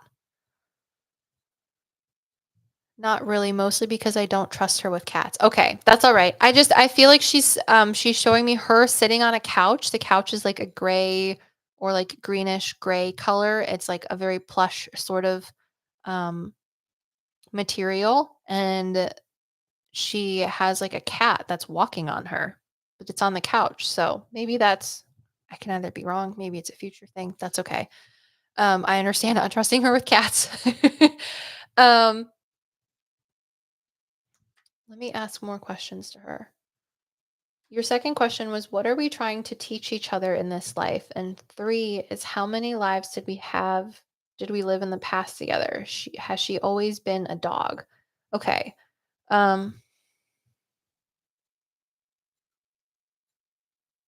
is there an older woman that comes to visit her? Do you have like your mom or someone or a grandmother that she knows? She has like sandy, blonde, grayish hair that's short and curly. Like, her hair looks like it's all turning gray, but it still has a little bit of, like, its color left in it, this woman.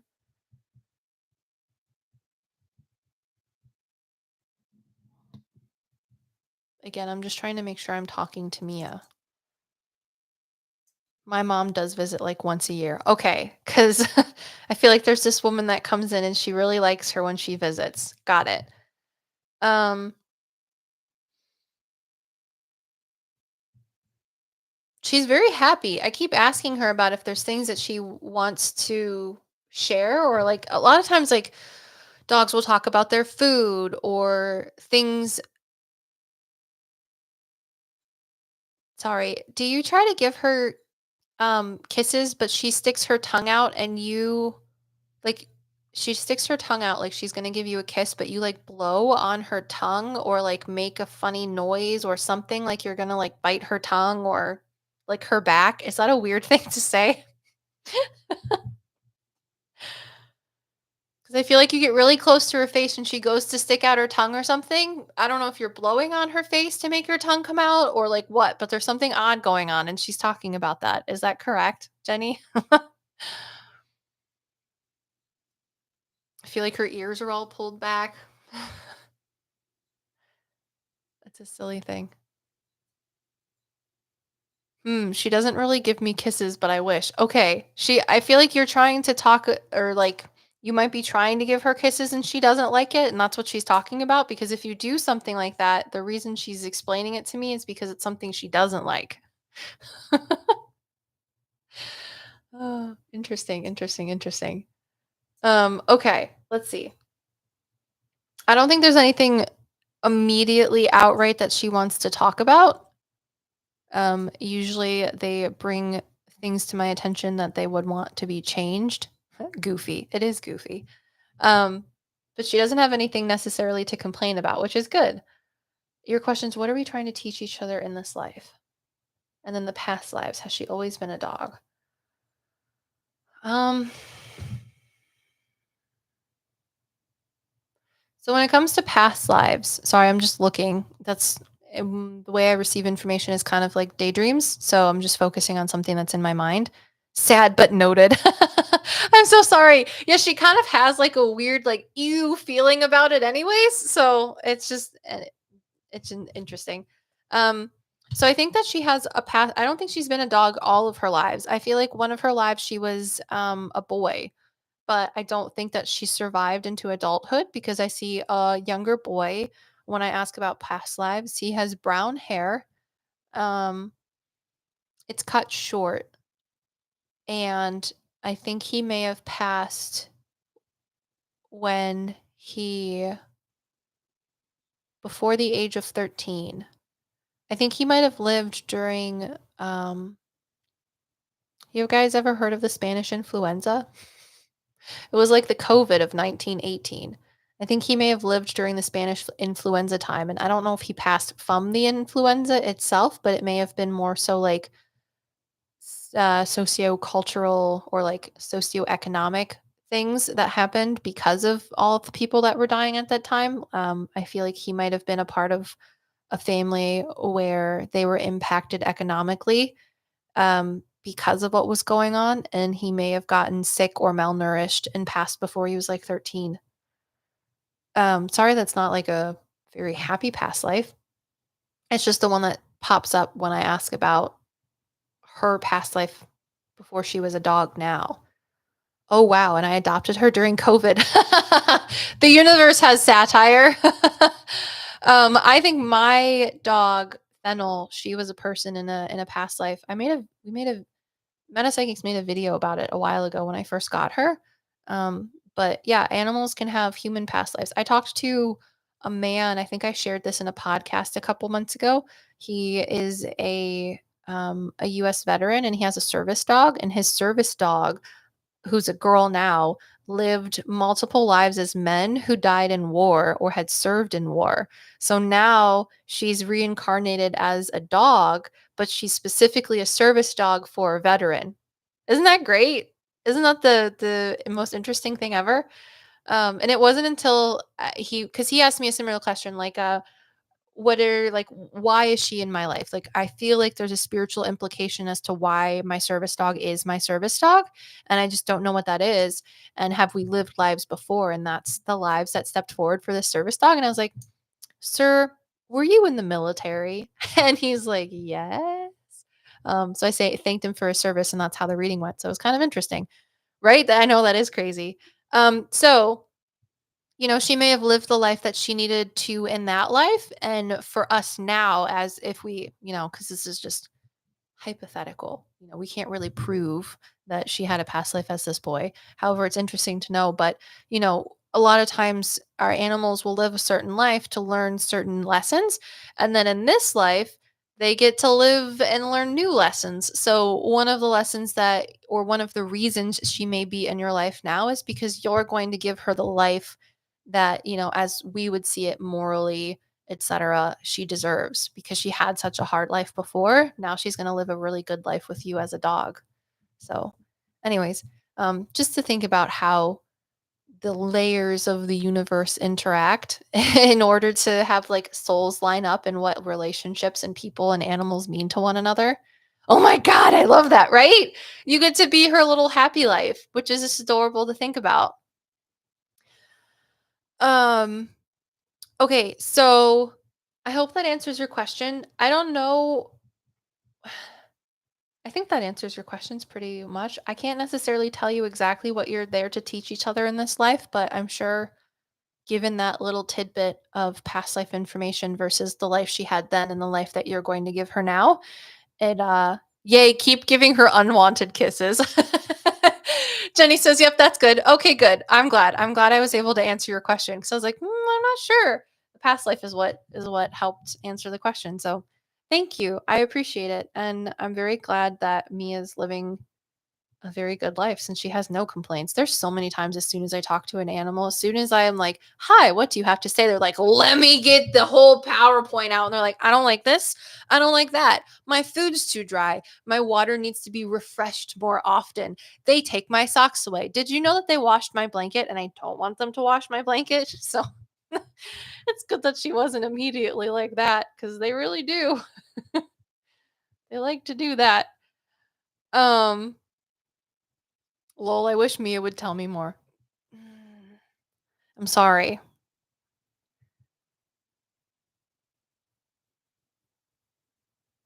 She really is quiet. She likes when your mom visits. She likes to sit on the couch. Other than that, she doesn't have much to share. I'm sorry. Maybe another time or another day. But I appreciate it nonetheless. Haha. Maybe she's just wants more food. That's all right. I mean, maybe. She doesn't bring it up, so you give her snacks. She's good with the snacks. Instead of eating more food, she would rather keep having the same amount of food, but you just give her snacks. Okay, so our last reading of the day is going to be with Rebecca. Rebecca, are you here for your planned reading?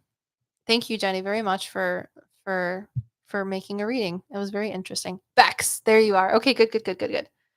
If you're just joining the live stream, thank you very much for being here. Please give a heart or a like, something like that. It helps me.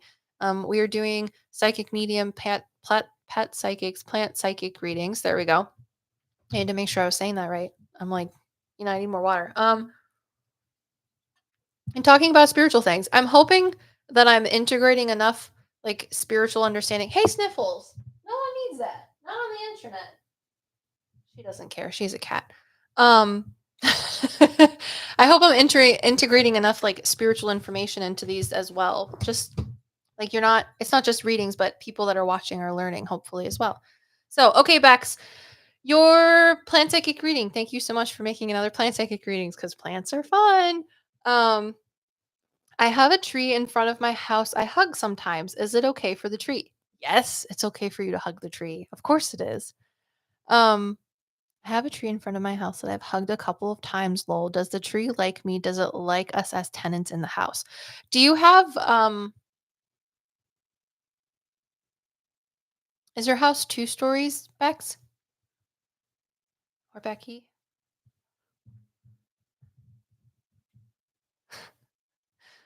She's such a funny cat. She really is a cat that gives 0 Fs about everything. I wish to attain boundaries similar to that of what Sniffles has. Sort of, yes. Okay, because they make me feel like the house is older, um, and like it's been added on to or remodeled or refinished a couple of times. Does that make sense? It has a basement, but you can't see it from outside. Okay, got it. That's all right. No, that's still like a one-story house. Okay. Do you know if there was ever another house on the property, Becky?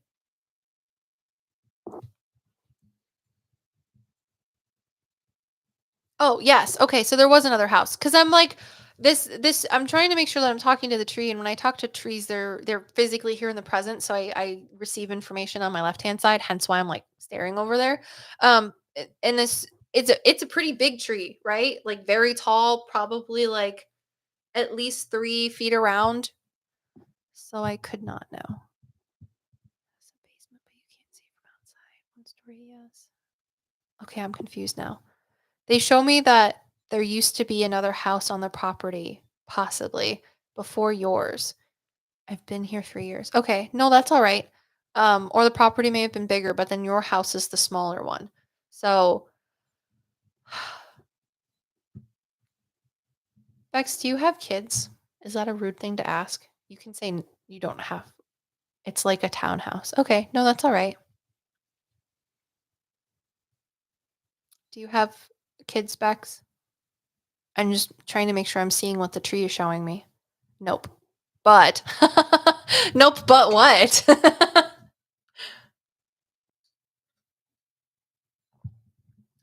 At least I know you're going to say something else though, right? But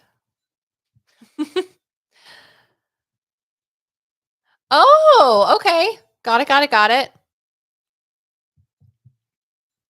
Um well, I see like a little boy with brown hair playing in the front yard. So I don't know if that's another little boy that may have been in the yard that plays or if it could be related to what you're talking about.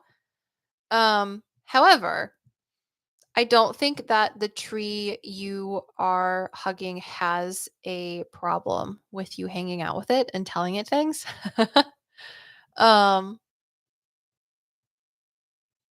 do you share things about work and like the things that you worry about to your tree? Oh, maybe the neighbors. Okay, got it, got it, got it. Because the boy's like 7 or 8, maybe. Yes. Okay. Great. I just wanted to make sure I'm talking to the tree. I feel like I wasn't quite tuned in. Um, the tree does not have a problem with what you are talking about or sharing with it. And it does listen because it says that it tells you things, you tell it things. Sorry, I'm like trying to translate what it's telling me. You tell it things about the stuff that's going on at work. You talk about your husband or your partner to them. And you talk about the mean people at work as well. You also share about it says that you ask them questions about if things will happen or if things will work out a certain way. You're like, "Do you think this will work? Do you think I'll have that? Do you think this?" And Beck says, "I work from home." Yeah. So talking about coworkers. I talked to a cat once who their owners were working from home from COVID, and they were telling me about the like meetings that they'd have with their coworkers because they had established a relationship or an understanding of what their owners' coworkers were like from listening to their meetings, which I thought was fun. So, does that answer your question, Bex? Becky, do you have another question? Haha, so it listens to me. I spend a lot of time by myself in the tree right outside. Yeah, it does. They do listen. Very much so. It's a very healing thing to talk to a tree. It really is.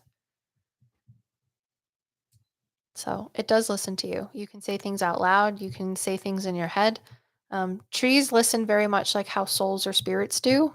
Um, so if you never let a medium tell you that you need them in order to talk to someone that's passed, because that's not how it works. Souls know, see, hear, and feel everything, and talking to a soul is very much it works very much like prayer. Just I use that as a way to explain things because lots of people know what prayers are. Um, so trees also work the same way. Is the tree going to miss us if we move out? How can I take a piece of it if I move? Oh, you could take one of I don't think it'll necessarily miss you in the way that you think possibly like in a negative connotation. But if you do move out, it will remember you because trees remember a lot of things. And if you do want to take a piece of them if and when you move out, you could always take one of their leaves and press it in a book, which would be really cute. Super cute. Or if it's a tree that has like nuts or something like acorns or flowers, like if it's a tulip tree and it has flowers, something like that, you could also take one of those things and press it in a book or keep it, make a charm out of it, something like that. I don't think that they would be bothered by that at all. So thank you so much, Becky, for your plant reading. Everyone in the chat, continue talking to trees. Thank you. I once made a latte out of its flowers. That sounds fabulous. As long as you can eat them, right? But I'm sure you could since you're still here and everything's fine. It makes me think about that lady on TikTok, the African American lady that runs around and eats all of the things that are native in her neighborhood. Makes me happy. I like that woman. She's fun. Thank you. That's it. I once, yeah. Okay. Cool, cool, cool, cool, cool. All right. I know someone had a question, a questione, about their dog. Karina says, "How often do you do these? I just got my puppy Houston this week and would love to know what he thinks about his new family." Oh, that's adorable. I hope to do these at least once a month. If you're looking for like a smaller, shorter reading where it's not just one on one, but like a group reading like this. And the readings are, since they're mini readings, they're less expensive. So I try to post on YouTube and on Instagram at PsycKicks and my affiliated Instagram account, Olivia the Medium, about when I'll be going live, hopefully like a couple days before. So, Karina, if you want a live reading for a pet psychic, you can make sure you catch everything from like social media. Or I post on the communities tab too for Psychics. So if you follow the channel, then you'll see when I'll be doing a live next. Or if you want to book a private one-on-one pet psychic reading with me, you can too by going to my website, which I will now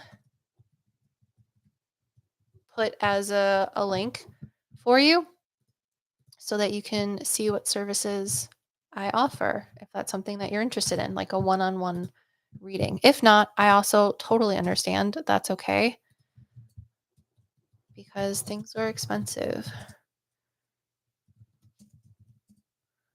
To spell my name right, right? That would be sad if I didn't. One time I had a teacher, I did spell my name wrong. And I had to do a presentation and they're like, "Is that how you spell your name?" And I was like, "Oh no, I'm in danger." um Linda Garden Lady says that was cool, right? Thank you. I'm glad that you think that what I do is cool because I think it's cool too. And I'm very lucky to be able to do what I do. And because of you, all lovely people, I am able to do what I do. So thank you very much. Okay.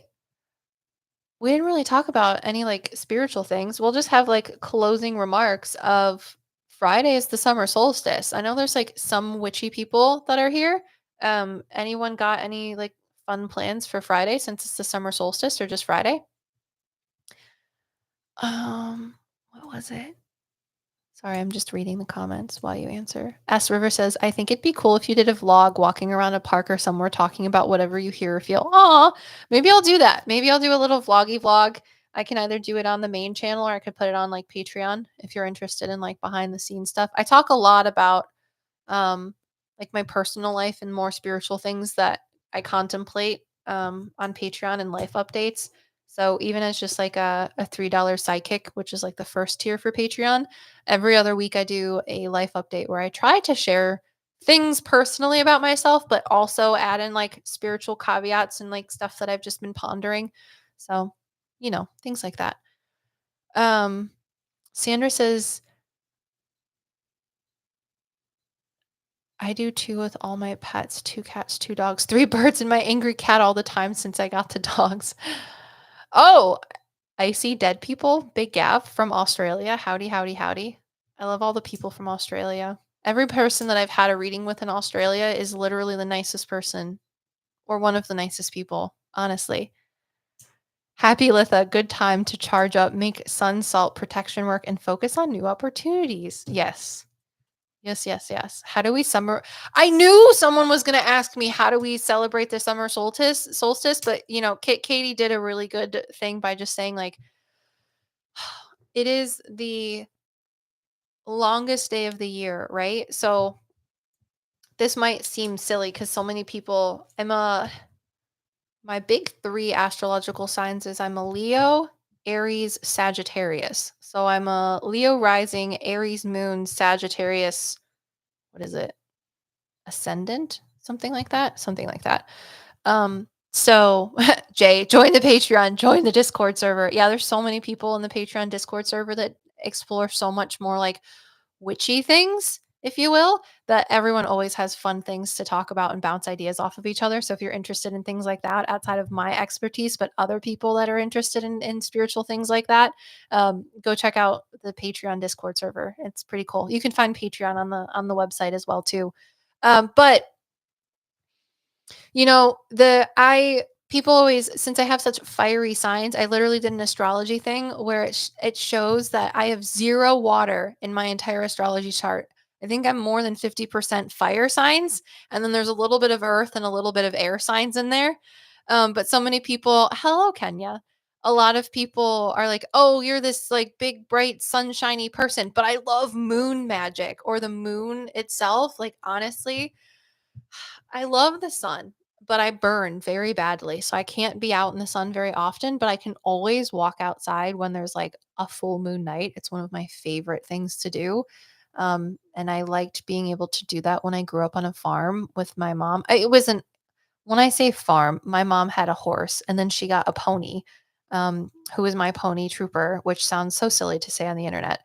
But my mom got a horse. It was like a midlife crisis slash dying wish that she kept to her mom before she passed. And it's very expensive to have horses boarded somewhere, which means like someone else takes care of your horse on their farm for you. So in order to cut down costs and a lot of like other like semantics of owning a horse, my mom just bought a property where we could have horses. So when I say I grew up on a farm, my mom just had horses and didn't want to have to deal with the politics and pricing of boarding a horse somewhere. So she's like, I'll just do it myself, which is the most Aries thing possible. My mother is an Aries.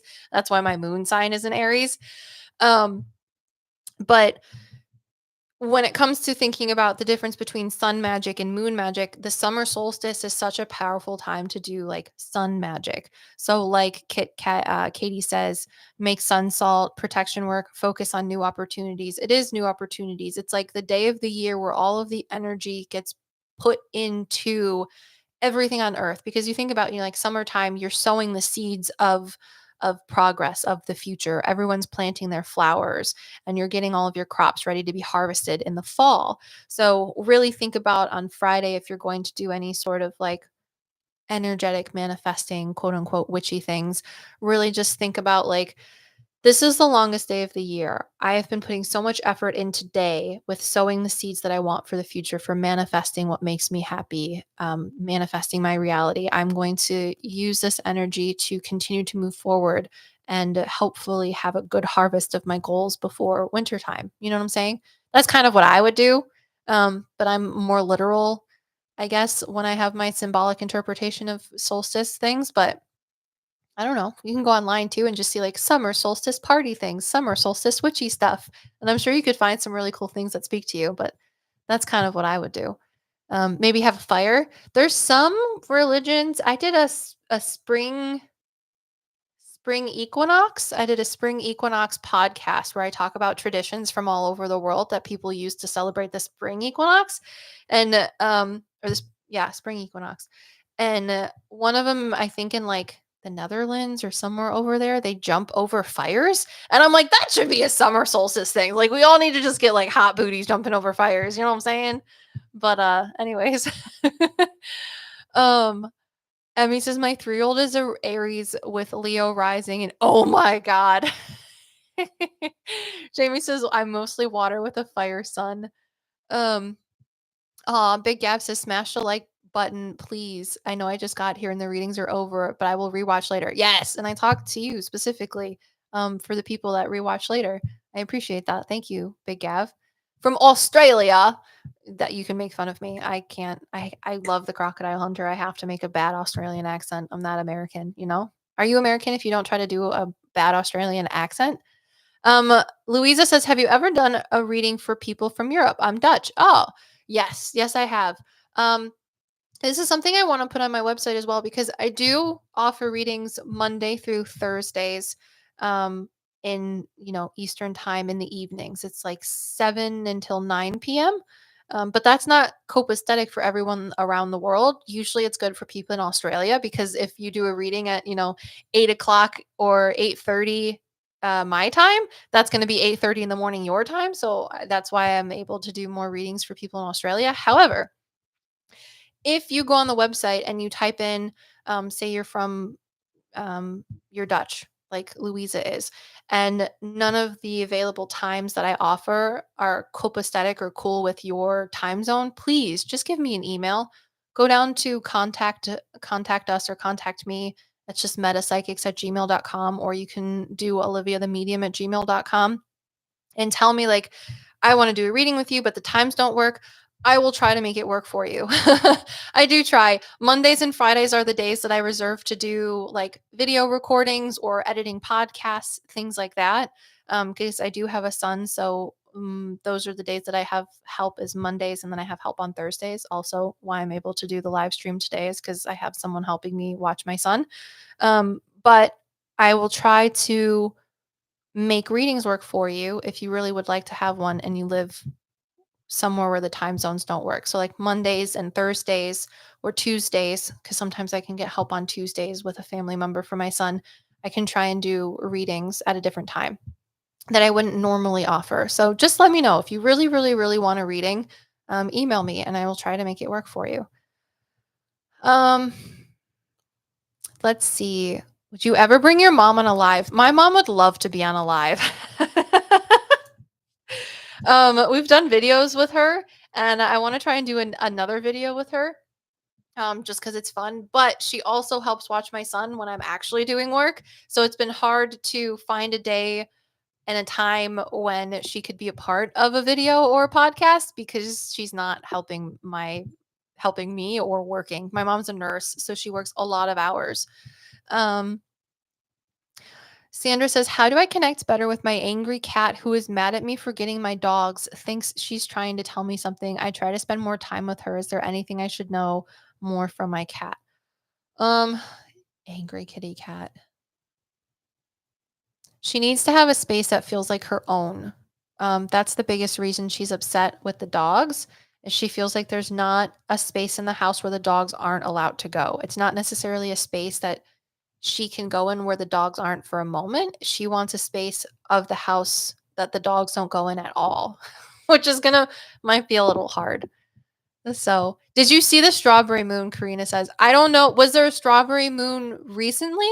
I've been trying to get rid of social media because I know as a content creator I should be on social media a lot, but I also don't think that it's very good for my mental health. So like I got rid of my Facebook app, and the only reason I have Instagram and TikTok is so that I can post TikToks, which I need to do more of, and post things on Instagram, like when podcasts and videos and live streams and stuff go out.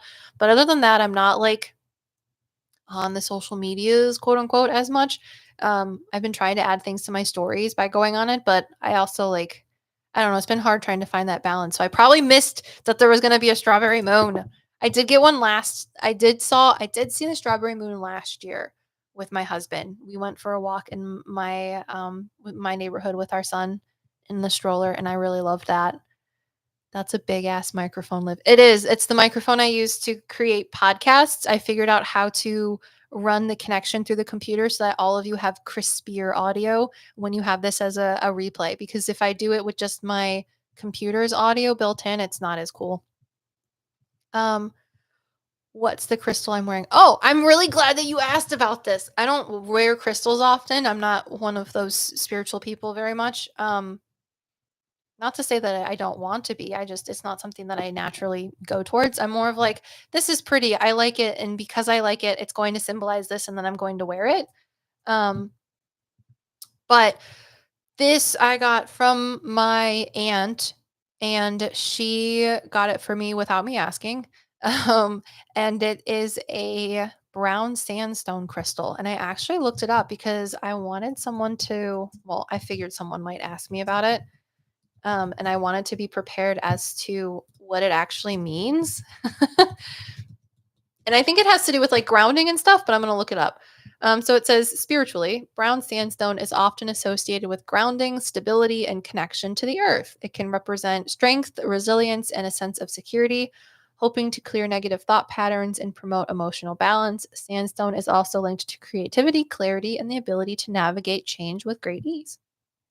So I don't know. She gave it to me. And when I'm feeling self-conscious or like I need someone to be there with me, I wear it.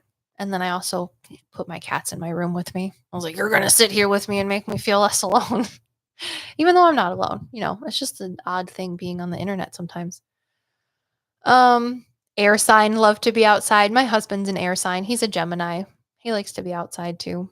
It looks like tiger's eye. Yeah, I don't think so. I actually asked her because I didn't know what it was, and she's like, "Oh, it's sandstone." I was like, "Oh, that's cool." And then I asked her um, what it does, and she's like, "I don't know. I just thought it was cool." I was like, "Okay." um, Last week, I think. Yeah, I don't blame you because Karina says I don't blame you about social. I only use it for work. Yeah, me too. I really I know I'm a content creator, but I'm not like an influencer, you know? Like I don't necessarily want to do the whole influency lifestyle where like it's so much work to share everything about my life, and I feel like my life isn't that interesting. I just want to talk about spiritual things that hopefully make people feel better. So, love your glasses. Thank you. I love my glasses too. I wore contacts for the longest time ever. And then I got sick and tired of having things get in my eyes all the time.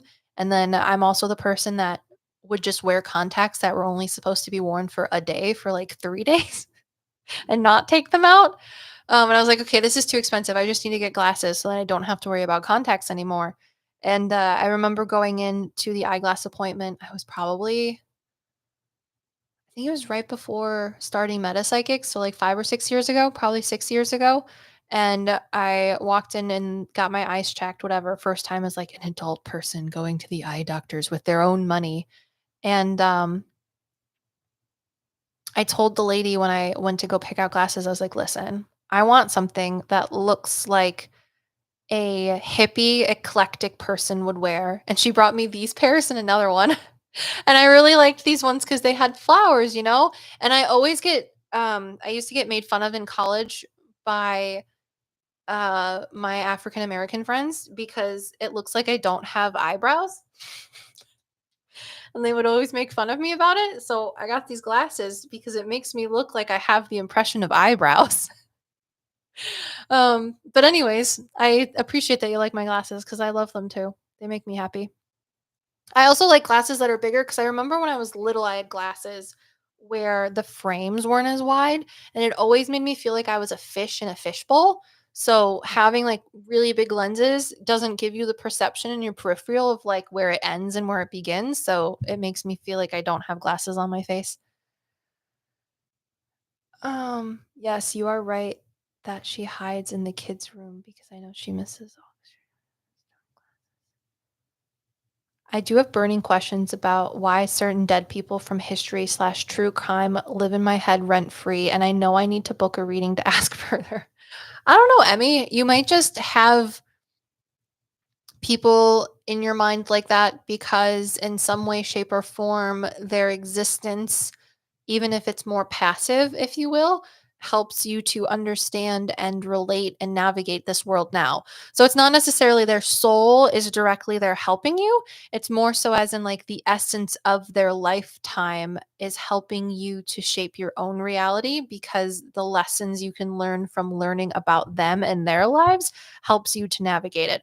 Kind of like if an old person or someone that you look up to helps answer questions or that you can go to and talk about life with, and they're like, Sonny, this is the wisdom I have. You're just doing it in a more spiritual and passive manner.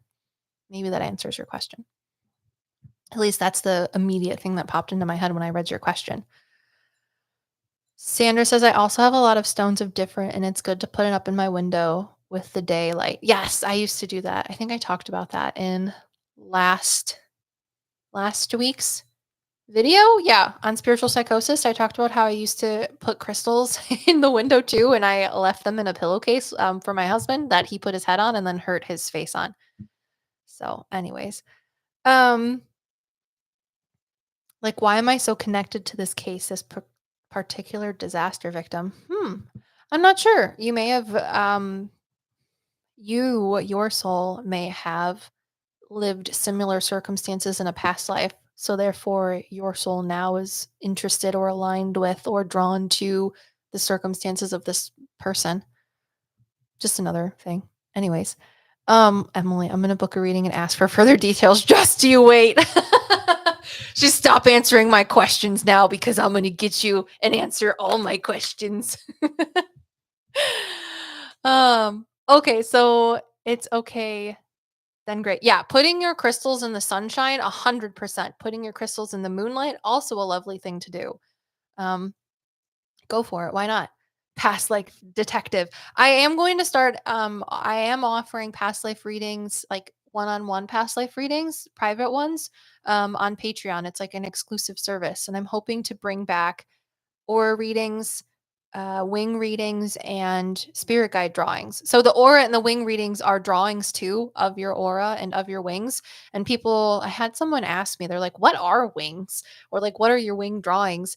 And basically, the reason I don't offer aura readings is I believe that your aura is connected to your spiritual and physical, mental, emotional, like mind, body, spirit, and your body and your mind can change. So I don't want to offer a reading solely specifically because your aura changes. Like I know some people think that it doesn't. It's my own opinion that your aura does change. So if you want to do a reading where I give you a drawing, then I feel like that's a value added thing instead of just telling you something that changes, because then you can like hang it up on your wall. It's a digital copy, but you can print it out and hang it up. But wing readings are just a different interpretation of auras. So instead of seeing your auras as a color necessarily, as like layers, like a gumball or a jawbreaker, if you will, wing readings are a different interpretation of your aura into, a different visual effect. So, anyways, um, okay, I am getting too far out with all of this, and I have to go do other things for work and also go see my son because it's been 2 hours. Well, it's been like 3 hours since I saw him, and I think he's napping. So I am going to bid you all adieu. Thank you so much for being here. Like I said, I'm going to try to do at least one live stream, if not two, a month, just to have, you know, meet all of you and talk about spiritual things, do readings if that's what all of you would like as well.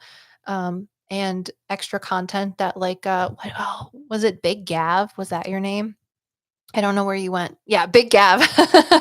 um can watch replays. So thank you all so much for being here. I appreciate each and every one of you. And until next time, peace out. Bye guys.